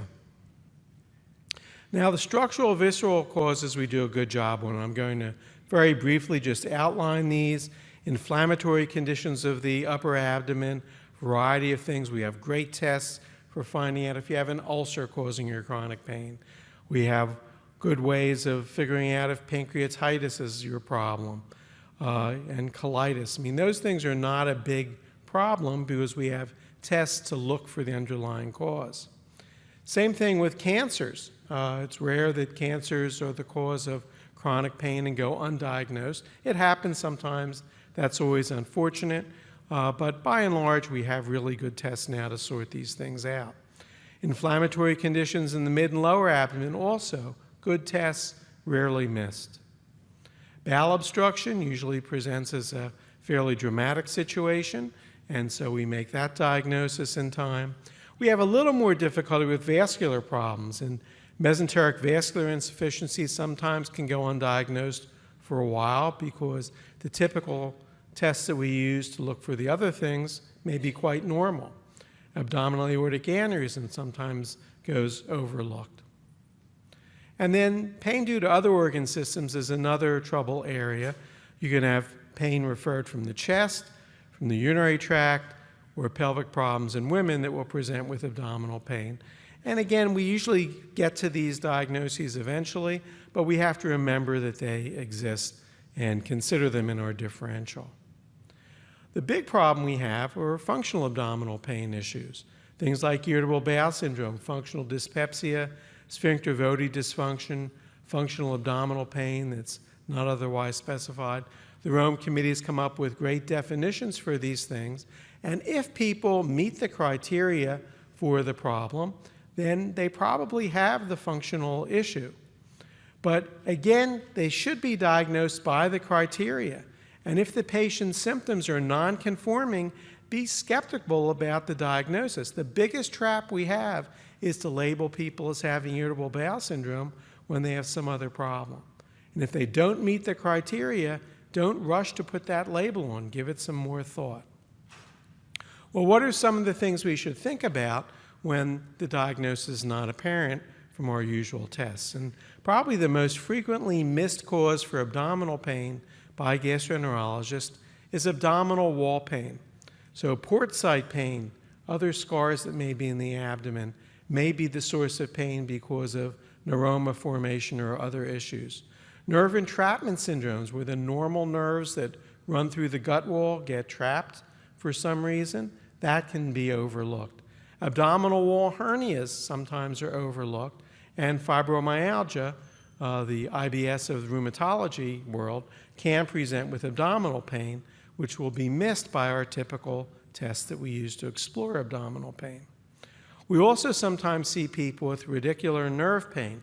People have a problem with the nerve roots as they come out of the spine, things like shingles and post-herpetic neuropathy, thoracic spine problems, neuropathy. These things will present with abdominal pain on occasion, and again, you'll have perfectly normal abdominal type tests, and you may be confused by that. And then there are rare syndromes like angioedema, porphyria, and lead poisoning. So let's explore some of those diagnostic pitfalls. Well, abdominal wall pain is the most common overlooked cause of chronic abdominal pain. Characteristically, it's localized tenderness. There's no relation to meals or bowel movements. It may be related to position or movement of the abdominal wall. There's increased pain with tensing of the abdominal wall. That's Carnet's sign. You push on the spot, you ask them to tense up their abdomen by raising up, and the pain gets worse. That's probably abdominal wall pain. And it has characteristic locations. And that's where the nerve roots are coming through. And you may find that you have issues with pain that occurs where these nerves perforate through the abdominal wall. That's typically the edge of the rectus sheath, the ilioinguinal nerve down in the crotch area, the iliohypogastric nerve, and then again laparoscopy port sites. Now there's one useful tool for this, and I know you can't read the form very clearly, but I do suggest you jot down this reference and look up the article. It's an open access article, and you can get this form for your very own. It was developed by a group of folks in Europe, and it's an 18-item anterior cutaneous nerve entrapment questionnaire. And if you score enough points, 10 points or more, you will identify patients who have abdominal wall pain due to these nerve entrapment syndromes. And basically, it asks the questions that you'd ask someone about IBS-type pain. If they answer in the wrong way, then that's a point in favor of them having the anterior cutaneous nerve entrapment. Now, how do we treat these problems? Well, you can treat abdominal wall pain, and you can confirm the diagnosis in your very own office by injecting the trigger point, the area where it hurts, with some local anesthetic. And it's a very rewarding procedure to do. It's not complicated. It's not difficult. You just have to have some lidocaine or bupivacaine around in the office and some syringes. And you can inject 10 cc's of local anesthetic in the area to make a field block, and the pain will go away in about 5 minutes. And this is tremendously reinforcing for you and for the patient, because they may have had the pain for years. They've had CT scans multiple times, multiple endoscopies and colonoscopies, but here you've identified the cause in a very simple, short period of time. Now, sometimes that will do it. The medicine wears off and the pain doesn't come back. Unfortunately, that doesn't happen too often. So they may need repeat injections, maybe use some corticosteroids. You may want to send them to a pain management physician for that. They're tuned into that diagnosis, but you can make the diagnosis by just doing the acute block in the office. Sometimes pain management needs to do neurolytic type block where they use alcohol, and pain modification therapy can be helpful for those people in which that doesn't work. Tricyclic antidepressants and gabapentin can be particularly helpful. Now, radicular nerve pain is a similar situation. The somatic nerves, the intercostal nerves that come down from the thoracic spine radiate over the abdominal wall, and they can be affected by trauma, thoracic spine problems, post-herpetic or diabetic neuropathies. The pain is characteristically unilateral. It doesn't cross the midline. It has the dermatomal distribution of the affected nerve. There's no relation to meals or bowel movements. The pain is constant. It may be positional. And again, here, I don't recommend you do intercostal nerve blocks in your own office. Send them to the pain management doctor and have them try that out and see if that works for the person. Angioedema is another thing that's in the rare list that comes up. Hereditary angioedema may produce recurrent abdominal pain. The diagnosis is often delayed, on average by 8 years. Type 1 angioedema is the one we look for typically, reduced serum concentrations of normal C1 esterase inhibitor. You can have a type 2 where there's a mutated or dysfunctional C1 esterase inhibitor. Both of those can be picked up by looking at a functional C1 esterase inhibitor assay. And then type 3 is the tricky one. They have normal levels and functions of C1 esterase inhibitor, but they have other issues. They may have coagulation factor 12 defect or a bradykinin mutation. So those are harder to sort out. But again, these people will be normal and between times have punctuated episodes of problems with abdominal pain. Whoops, that went too far. The last of the strange ones is porphyria. And remember, only the acute porphyrias produce neurologic problems and abdominal pain. So acute intermittent porphyria, hereditary coproporphyria, variegate porphyria, or ALA dehydratase deficiency, but not porphyria cutanea tarda or erythropoietic protoporphyria. So if you're thinking about porphyria, measure urine porphobilinogen during the attack. It doesn't help to do it in between times, and it almost always will be positive in that circumstance. All right, well, what to do for abdominal pain when you can't make a diagnosis? This happens a fair amount of the time. And the good news is there are things to do. So remember the neurophysiology of pain. Pain is a sensory experience that is created by the central nervous system. It reflects inflammation and tissue injury, may result from dysfunction of the pain recognition system, though. So if you have a problem with the nerves that work the pain system, you may have a patient with pain, but they don't have a problem with the end organs. And that's because it involves several layers of processing in the periphery, the spinal cord, and the brain. There are numerous potential targets for analgesics. Now, in the peripheral sensory nerves, we have the nociceptive nerves. The acute output of these is proportional to stimulus. But remember, sensitization can occur. If you keep having pain from something, you'll be very apt to report pain with any stimulation or disruption of the tissue nearby. That's why tenderness develops in chronic pain. You also have the spinal cord, which processes the pain. Spinal interneurons can also become sensitized and will become hyperresponsive to stimuli from the periphery. We also have descending pathways from the brain that modulate pain and generally turn it down, and we take advantage of those with some of our pain medicines. And then in the brain, where the ultimate processing occurs, emotional context is added. And people who've had a tough life, who've had various problems with pain before, who have issues of various sorts, are more likely to have chronic pain become a major issue as it gets bound up with their anxiety and depression. So neuromédiators in the dorsal horn in the spinal cord that you may see, excitatory ones, they're inhibitory ones, and there are many that we can utilize or block to modify pain. And receptors for those neuromédiators trigger or inhibit output via the spinothalamic tract, so the main input to the brain.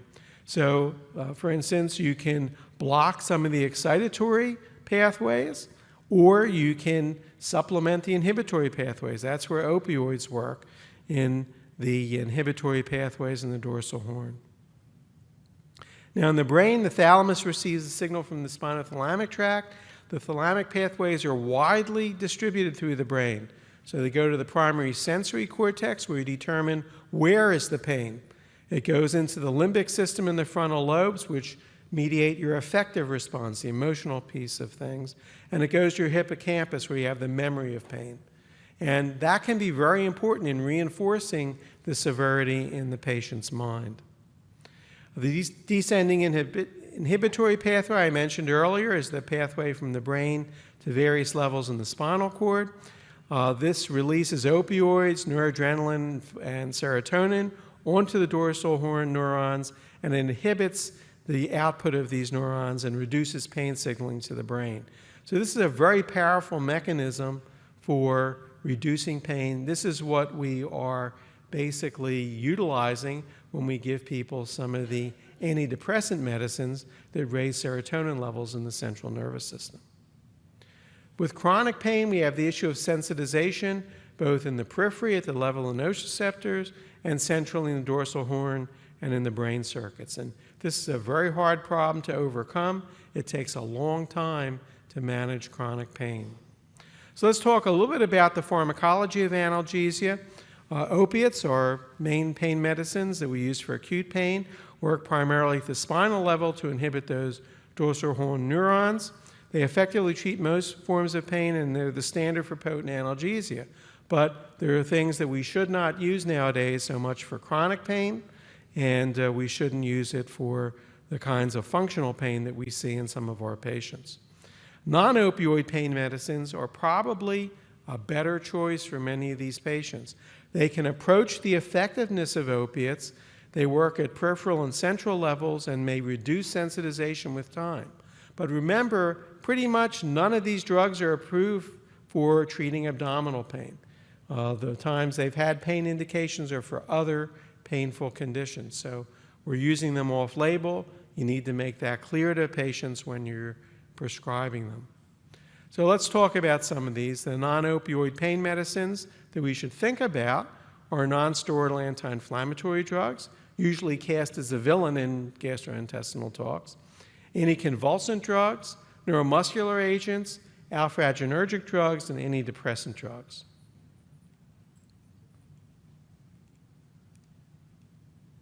Our battery is failing on the clicker here.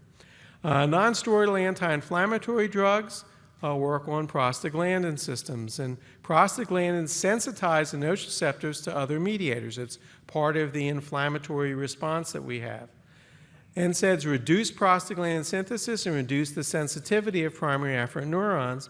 It's useful in patients with abdominal wall pain or some cancer pain patients.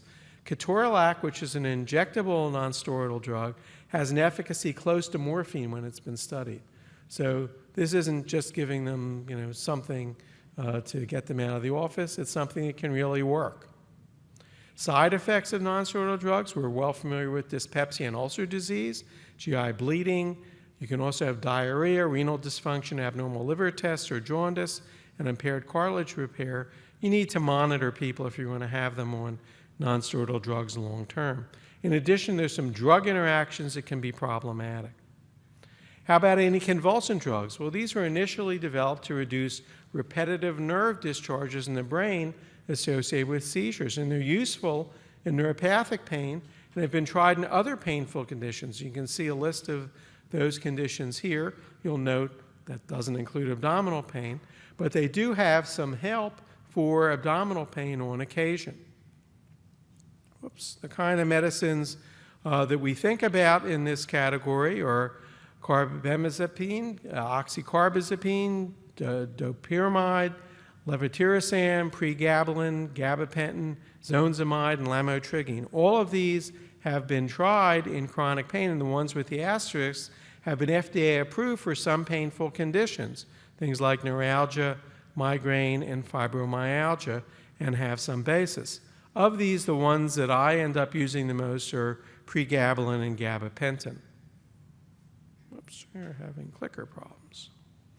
So carbamazepine is structurally related to the tricyclic antidepressants. It inhibits norepinephrine uptake and blocks sodium channels. Typical dose 800 to 1200 milligrams per day. It's taken with food to avoid gastric distress, and adverse effects, sometimes people get sleepy with it. You can have nausea, diplopia, vertigo. Aplastic anemia is the one they always scare you about. Agranulocytosis, pancytopenia. You need to check a blood count on these people, and because it can affect liver tests, check those tests as well. We don't use it too much in gastroenterology, but sometimes it can be helpful. Gabapentin is used more often. It resembles the structure of GABA, but curiously doesn't interact with the GABA receptor. The precise mechanism of action is uncertain. You can titrate the dose up to a maximum of 1,200 milligrams 3 times a day. You should reduce the dose for renal insufficiency. Adverse effects include somnolence, which can be severe in some people, dizziness, ataxia, fatigue, inability to concentrate, GI disturbances like nausea, nystagmus, and pedal edema. So it's not without its side effects. Start low with it and ratchet it up gradually. In some countries, this drug has been abused, and in England, they've recently recategorized it, so it has their equivalent of a controlled substance designation. Does not yet in the US, but that may be coming. But I think it's a drug that's pretty well tolerated by most of the patients that I use it on, and I've fortunately not been burnt with it. Pregabalin is a GABA analog, and it does interact with the GABA receptor. It binds to a voltage-gated calcium channel, which triggers nerve activation. The effective dose is 50 to 200 milligrams 3 times a day. It has some adverse effects, dizziness, somnolence, and headache, and it is regulated in the U.S. as a controlled substance due to the potential for CNS depression. It's a Schedule V drug. I don't think you should be real scared of it, but again, use it in low doses first and increase it gradually. I think you'll find it will help some of your patients with chronic abdominal pain. Neuromuscular drugs that are sometimes used for pain, baclofen is a GABA B receptor agonist. It's used in pain pumps that the pain doctors use, but adverse effects are common, and I don't recommend you use it orally in our pain patients. Cyclobenzaprine and methocarbamol have some benefit, particularly for abdominal wall pain, where skeletal muscle activation may be aggravating the problem. Alpha-adrenergic agonists like clonidine, you should keep that drug in mind because it can mitigate opiate withdrawal syndrome. If you have somebody who's been on opiates and say is barely constipated with it, you need to get them off. They'll go into withdrawal, and clonidine can help mitigate that. For analgesic effects, the clonidine patches seem to be best. The antihypertensive effect, this is blood pressure medicine after all, may be limiting in some people, and it has its share of adverse effects as well. Tizanidine is another alpha-adrenergic agonist that can be used in this category. Antidepressant drugs are used frequently in people with chronic abdominal pain, and I think they're very effective in many of our patients. The tricyclic antidepressants are the main ones that have been used historically. They inhibit serotonin and norepinephrine reuptake, and so they extend the action of serotonin effect at the synapses in the central nervous system. They increase the effectiveness of that descending inhibitory pathway.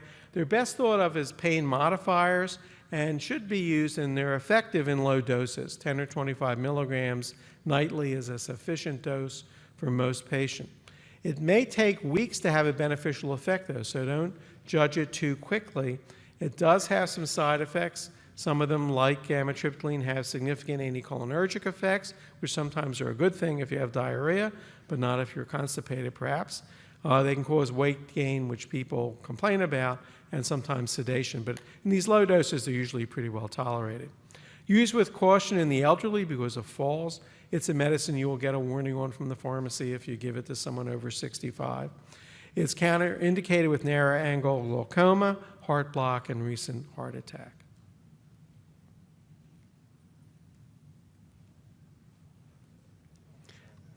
Yeah, well, whatever. It works sometimes. We're running out of slides, so we'll be okay. The antidepressant drugs of a more modern ilk, the SSRI drugs and the SNRI drugs, are used by some people. The SSRI drugs have less evidence of effectiveness for pain than the tricyclics. The antidepressant effect's substantial, and sometimes that's a good thing, and they have a group of adverse effects that go with them.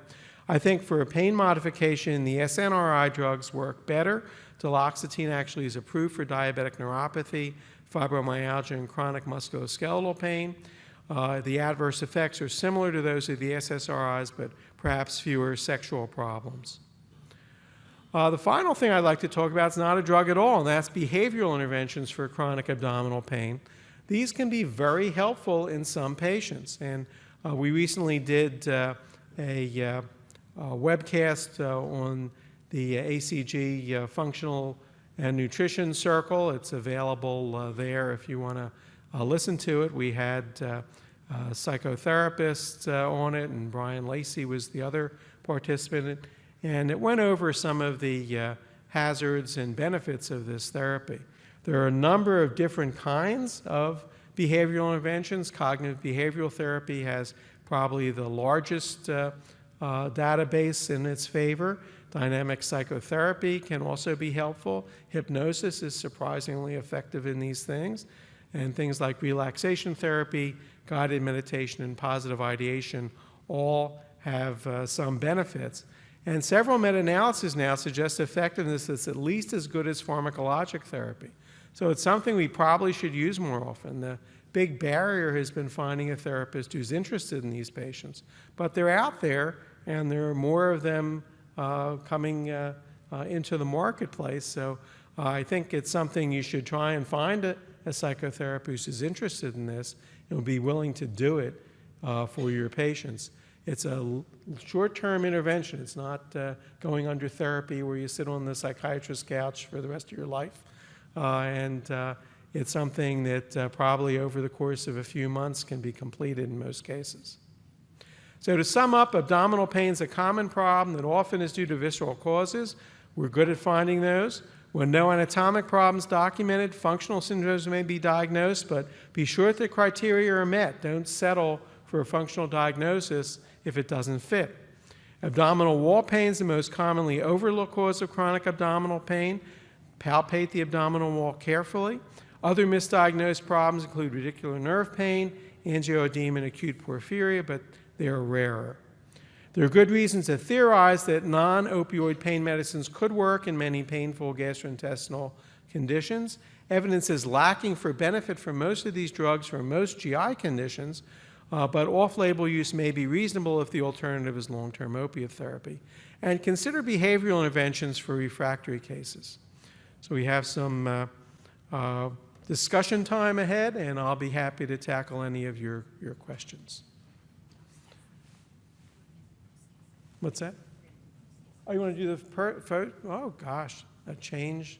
We're going to do the post-test first before we deal with the questions. So get your clickers handy, and we'll revisit the questions from earlier. And my issue is to see if we have the answers here. Ah, we do. It was for the liver questions. I don't want to give you the wrong answer. Okay, so question number 1. Which patient with chronic hepatitis B should be switched to tenofovir alfenamide, TAF? A 32-year-old with asthma and HBE negative on those particular medicines. B, a 45-year-old with HBE antigen positive, hepatitis B DNA negative. C, a 62-year-old with hepatitis B E antigen negative, creatinine of 0.5. And D, a 67-year-old with rheumatoid arthritis, hepatitis surface antibody positive, hepatitis B core antibody positive, hepatitis B V DNA negative, and on those particular medicines. So pick one of those.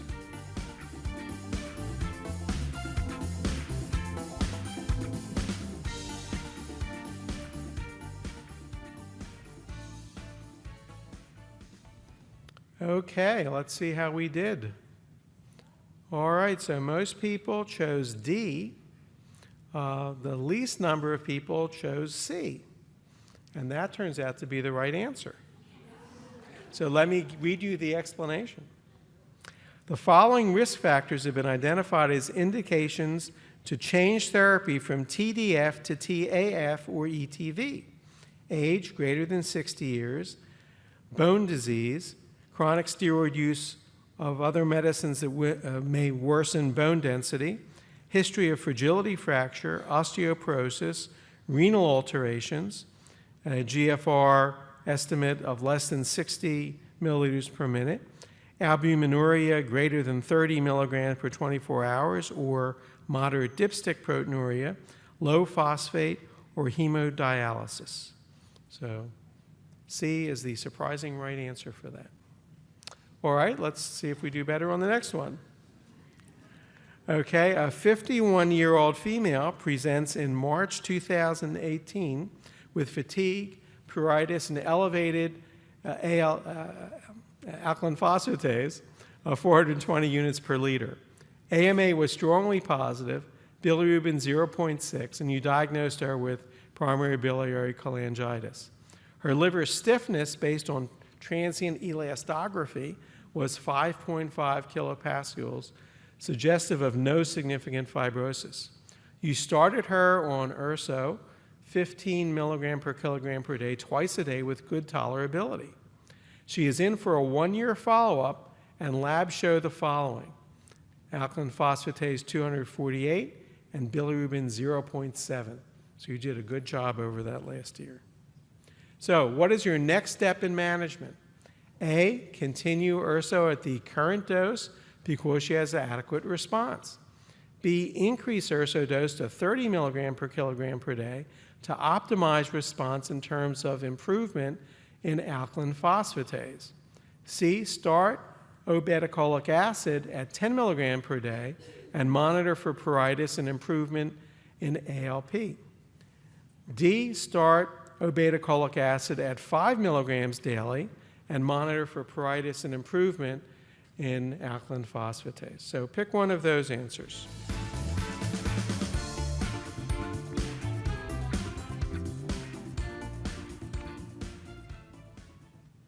Okay, and so the overwhelming answer was D again, like D. And in second place was answer C, which is the right answer.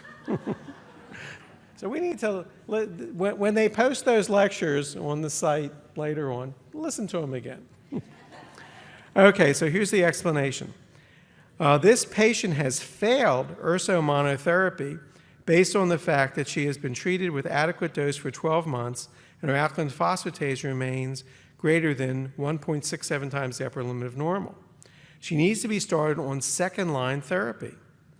Obeticholic acid is the only FDA-approved second-line therapy for PBC, and the medication is started at 5 milligrams daily with possibility for up-titration at 10 milligrams daily based on biochemical response and tolerability. What's that? Oh, that's right. Okay. Well, you're all real smart. Or at least 55% of you. Okay, so we had the wrong correct answer indicated. All right, very good. You were listening to the lecture. Alkaline phosphatase is important. I think that's the takeaway. All right, we'll see if we do better in the gut. Okay, so question 3. Cholecystectomy should be performed in patients with self-limited mild acute biliary pancreatitis in which situation? A, serum lipase is normalized.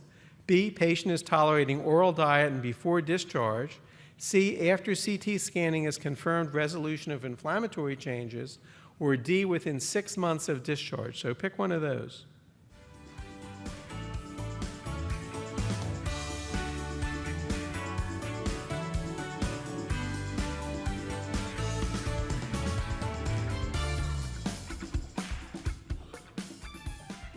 Okay, let's see how we did.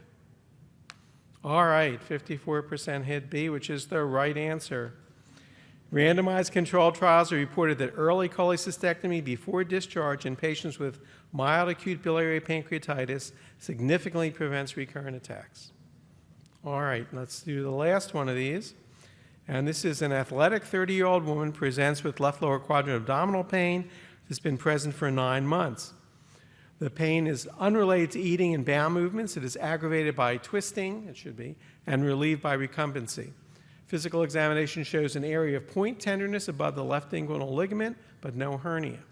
Previous evaluations, including upper endoscopy and colonoscopy, abdominal CT scan, and pelvic ultrasound were negative. The gynecologist reports no abnormal pelvic examination findings. The next step in her evaluation is A, injection of local anesthetic into the trigger point, B, MRI scan of the abdomen, C, exploratory laparoscopy, or D, trial of amitriptyline. So pick one of those. See how your short-term memory is.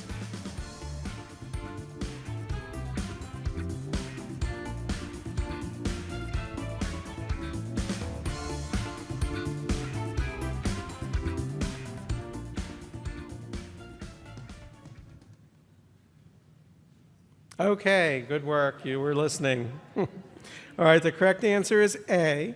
And this woman has no evidence of visceral abdominal pain by history, physical examination, or imaging. Her history is typical for chronic abdominal wall pain. This probably represents a nerve entrapment syndrome. An injection of local anesthetic into the area of tenderness can substantiate this diagnosis. If the pain is relieved, additional treatment with pain-modifying agents such as amitriptyline might be worthwhile, but not until trying local anesthetic injection to prove the clinical diagnosis. Further diagnostic studies such as MRI or exploratory laparoscopy would be unlikely to be helpful. All right, well, congratulations. We ended up on a strong point. I'll turn things over to Bill to go through the questions now.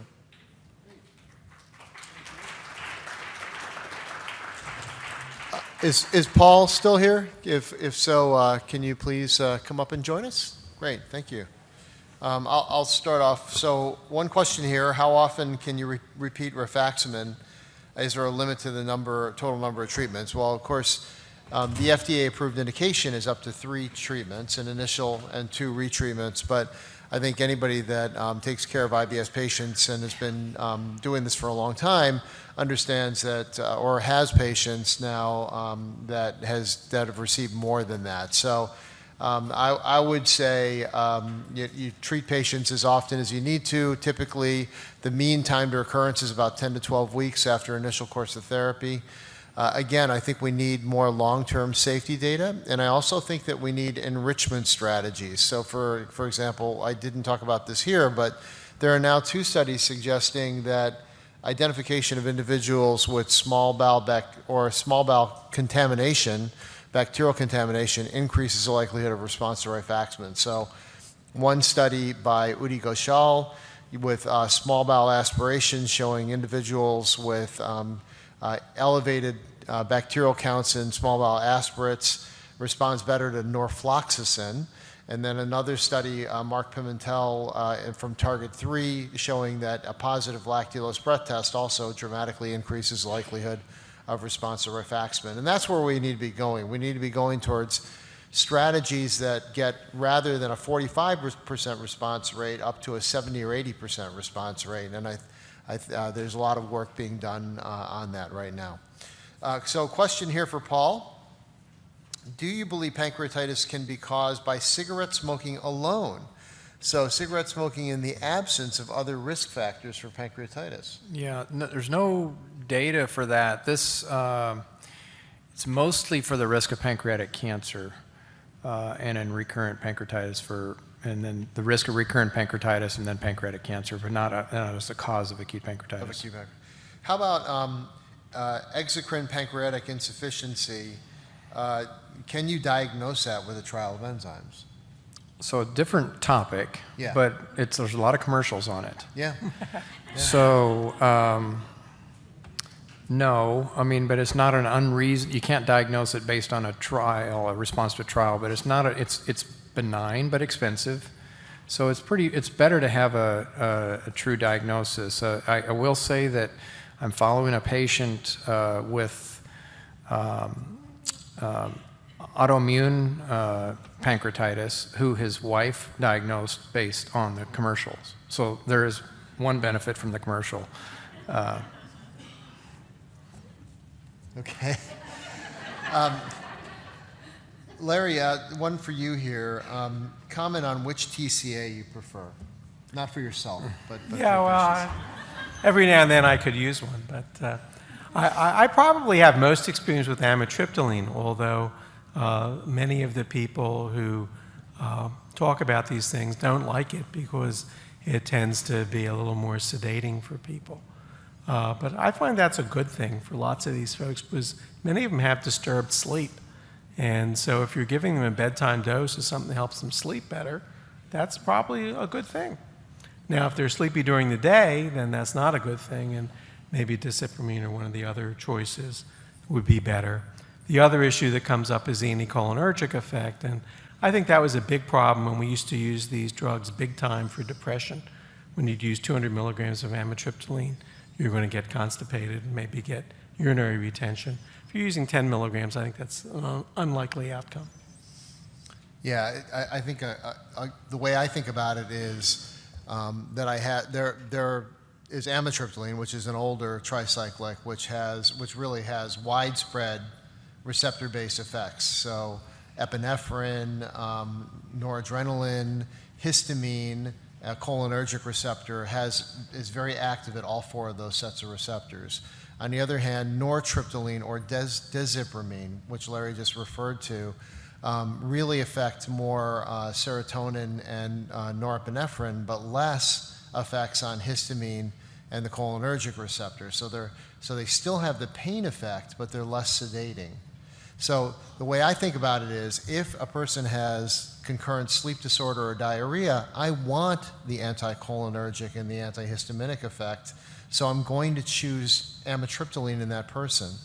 On the other hand, if I have somebody and I'm really aiming more at pain and the other GI symptoms and less at sedation, then I'm going to actually use either desipramine or nortriptyline. So the way I do it is I'm very comfortable with nortriptyline for the patients where I just want the GI effects, and I'm very comfortable with amitriptyline where I want to get the more global effects. And I would recommend you do the same. Just pick one between nortriptyline and desipramine, and then get comfortable with amitriptyline.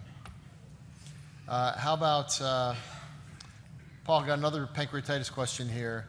Is enteral feeding contraindicated in acute pancreatitis and necrosis with fluid collections? Yeah, the answer is no. So it's actually encouraged. So the earlier you can get enteral feeding going in patients with pancreatitis, the better. So the challenge is, can they tolerate it?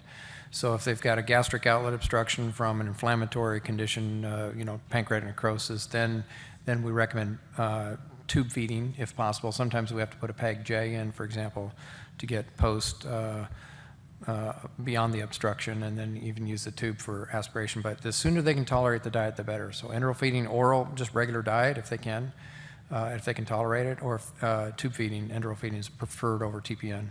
So really only the, really, is it just the obstruction patient then that you would think about tube feedings? Otherwise, you're pretty much going, it seems like the guidelines are all recommending you go right to back to oral feeding, so right? Oral feeding as soon as possible, and do they have if they don't have an ileus and they're not vomiting, and if they're sedated or on the ventilator, then enteral feeding, and it can be nasogastric. It does not. Used to think that it has to be post pyloric, but it can be nasogastric tube feeding as long as they don't have an outlet obstruction. Got it.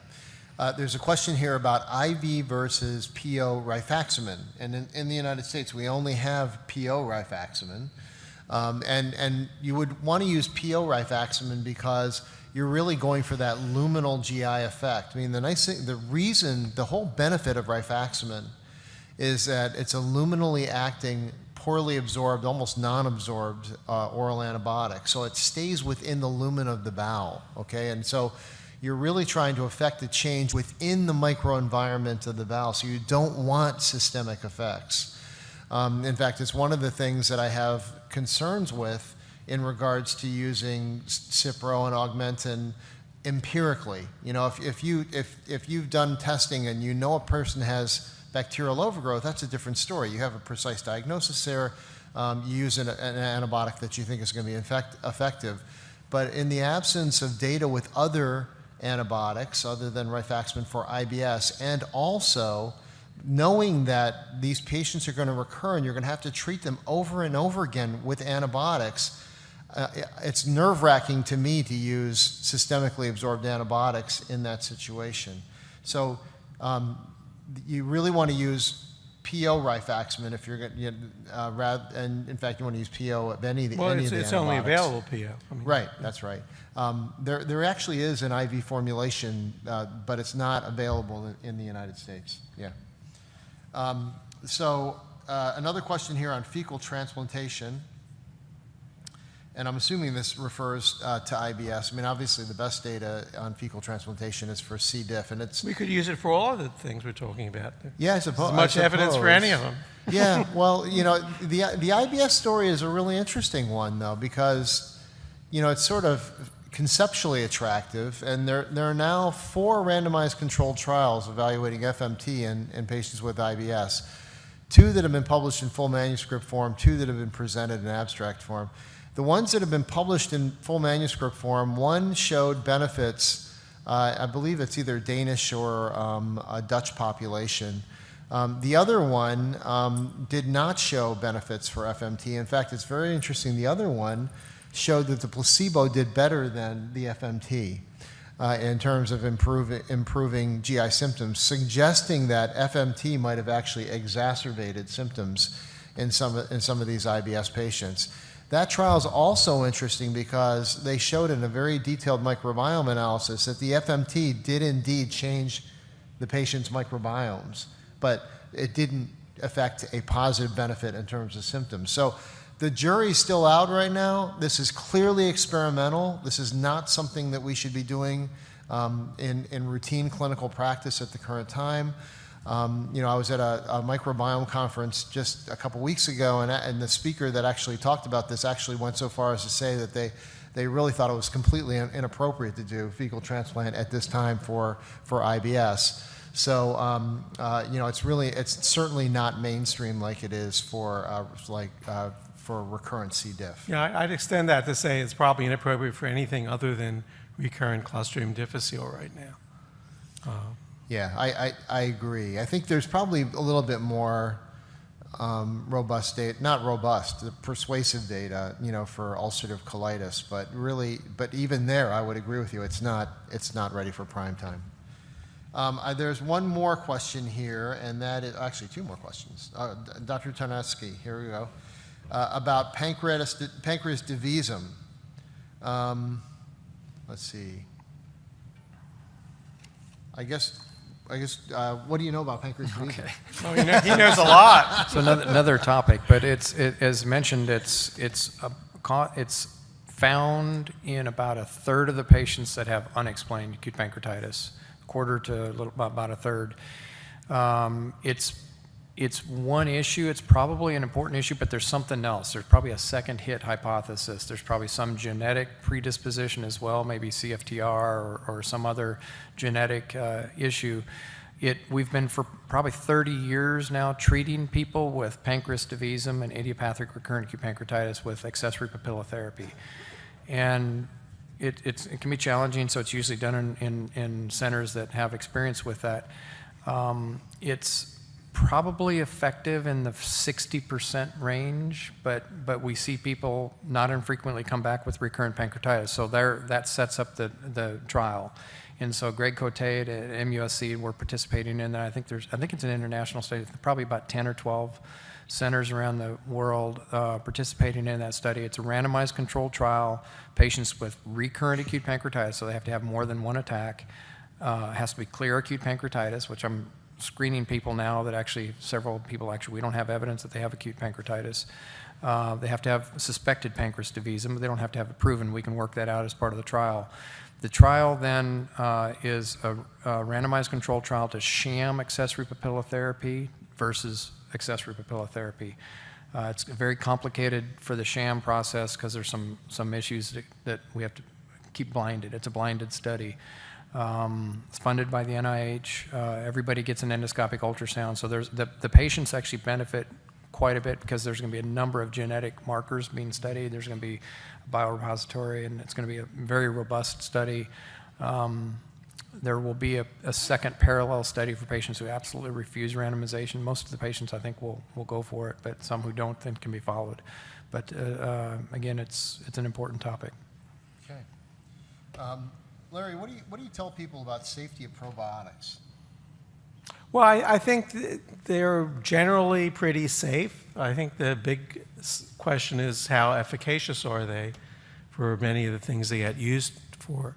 There is pretty good evidence that they can be efficacious in some people with IBS, but we have no way of knowing who those individuals are without trying it. And so I think it's okay. The other difficulty is that for the most part, they have not been tested scientifically. I mean, you go to the Walmart and pick up the probiotic, you don't exactly know what you're getting. You don't even know if it's really alive. And so there are issues with using a probiotic in a generic sense and then specific ones that might have been tested along the way. And I think that's the biggest problem you have. I agree. So the number needed to harm, based upon that systematic review meta-analysis that I showed you, is 35. So that's pretty darn good. So you'd have to give 35 patients a probiotic to get one with a significant side effect. So from a safety standpoint, it's no big deal. And by the way, it might very well be that the reason why they're so safe is because they're inert, what Larry said. If you think about it, like right now, there are several issues you need to think about in regards to probiotics. Okay, first one is that out of all the people sitting in the audience, realize that as many people as there are in the audience is as many different microbiome profiles as there will be, right? We also know that while the microbiome in IBS differs from the microbiome in healthy individuals, the findings in regards to the differences have not been consistent between the studies. Therefore, the notion that you're going to give one probiotic species, which is a combination of specific strains that will make all patients with IBS better, is probably folly. It probably doesn't even scientifically make sense. The next issue is what Larry referred to, which is, remember that probiotics in the United States, with a few exceptions, are regulated as food supplements, not as drugs. So the issue is that they're not held to the same types of quality assurance or quality control standards that even an OTC medication is. Okay, so while the supplement may well have contained the bacteria that the manufacturer said that it contained when they put it in the capsule, what your patient buys may not contain any active bacteria. So that's another huge issue. So it's really buyer beware right now in regards to probiotics. All that being said, do I think that the concept is valid and may very well work out? Yeah, I do. For example, I think that it's a very exciting thing to think about profiling people's microbiomes and then figuring out what might be the right probiotic to give. Now, which I bet you a whole bunch of you guys are thinking, hold on a second, my patients bring me in those profiles and that says that they're deficient in this or they have too much of that, and then the holistic doctor tells them to take a probiotic supplement to replace this, or are we ready for that at this point? Absolutely not. Because here's the thing is that remember that the individual strains are not what matters. It's the communities and how they interact that matters. So the metabolomic profiling is probably equally important to the actual bacteria that are there. We're not there yet in terms of being able to make evidence-based, even logical recommendations on replacement at the current time. So a lot of the stuff that's getting pushed is really mumbo jumbo right now. I think we're heading down the right road, but we're really at the start of the road, not at the finish of the road, right? In regards to that. Yeah, the science is very primitive. When you think about when we look at somebody's microbiota, they're talking about different groups of maybe 6 different kinds of bacteria, and each person has maybe 1,000 different strains in them. So it's very inexact. It's like you did fingerprints and just counted that there were 5 fingers. We're just not at that level of detail where we can know what we're doing scientifically. Okay, so a patient with recurrent pancreatitis, status post cholecystectomy, unremarkable imaging that has elevated amylase, would you do an ERCP to rule out SOD, or when would you investigate that patient? It's a tough one. So it's with dilated duct, you said? No dilated duct. Abnormal it's liver just test? recurrent elevations in amylase or liver enzymes. So it's idiopathic recurrent pancreatitis. Yeah. So MRCP, as much diagnosis, EUS as possible. So you don't jump to ERCP in these patients. A small percentage of those patients we will investigate for papillary stenosis. There was a question on that very point, is like, when do you do EUS, basically? Yeah. Frequently in this. Yeah. Safer. Yeah. Makes sense. All right. This is an interesting question. What role does H. pylori infection? They're all interesting questions, but this one, what role does H. pylori infection play in developing IBS? And Yeah, I don't think there's any evidence to suggest that H. pylori plays a role in IBS, but the reason it's interesting is because just anecdotally, I've seen many patients who, when you treat their H. pylori, their IBS gets better. And you know, I think it has nothing to do with treating the H. pylori. I think it's the antibiotics that you gave. You're giving them You a know, bunch of antibiotics. but I've had many patients say that at least transiently their IBS symptoms go away after they get a course of antibiotics. Role of optimal water intake in constipated patients. What do you think, Larry? I think it's a good thing to drink water. Being land animals, we have a hard time with water balance. But as far as your stools, it probably has next to nothing to do with it. All the water that you drink gets absorbed in your small intestine and will not make you go to the bathroom more. You'll get water intoxication before you'll have a bowel movement from drinking too much water.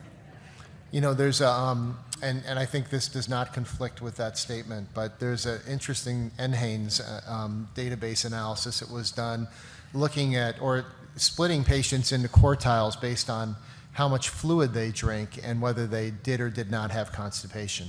And what the study found was that individuals in the lowest quartile of fluid intake were much more likely to have constipation, which is really interesting because what it suggests is that there is some minimal threshold that you need to drink per day, and then beyond that it doesn't matter. Which Well, is what maybe, or Larry maybe said. they're not eating either. And I think eating is the bigger issue in making your bowels move. And if you don't eat, you're not going to have bowel Yeah, movements. but I think you know, particularly if you're in a job with physical activity, if you're not drinking enough water, it's theoretically possible. You don't think so? Nah.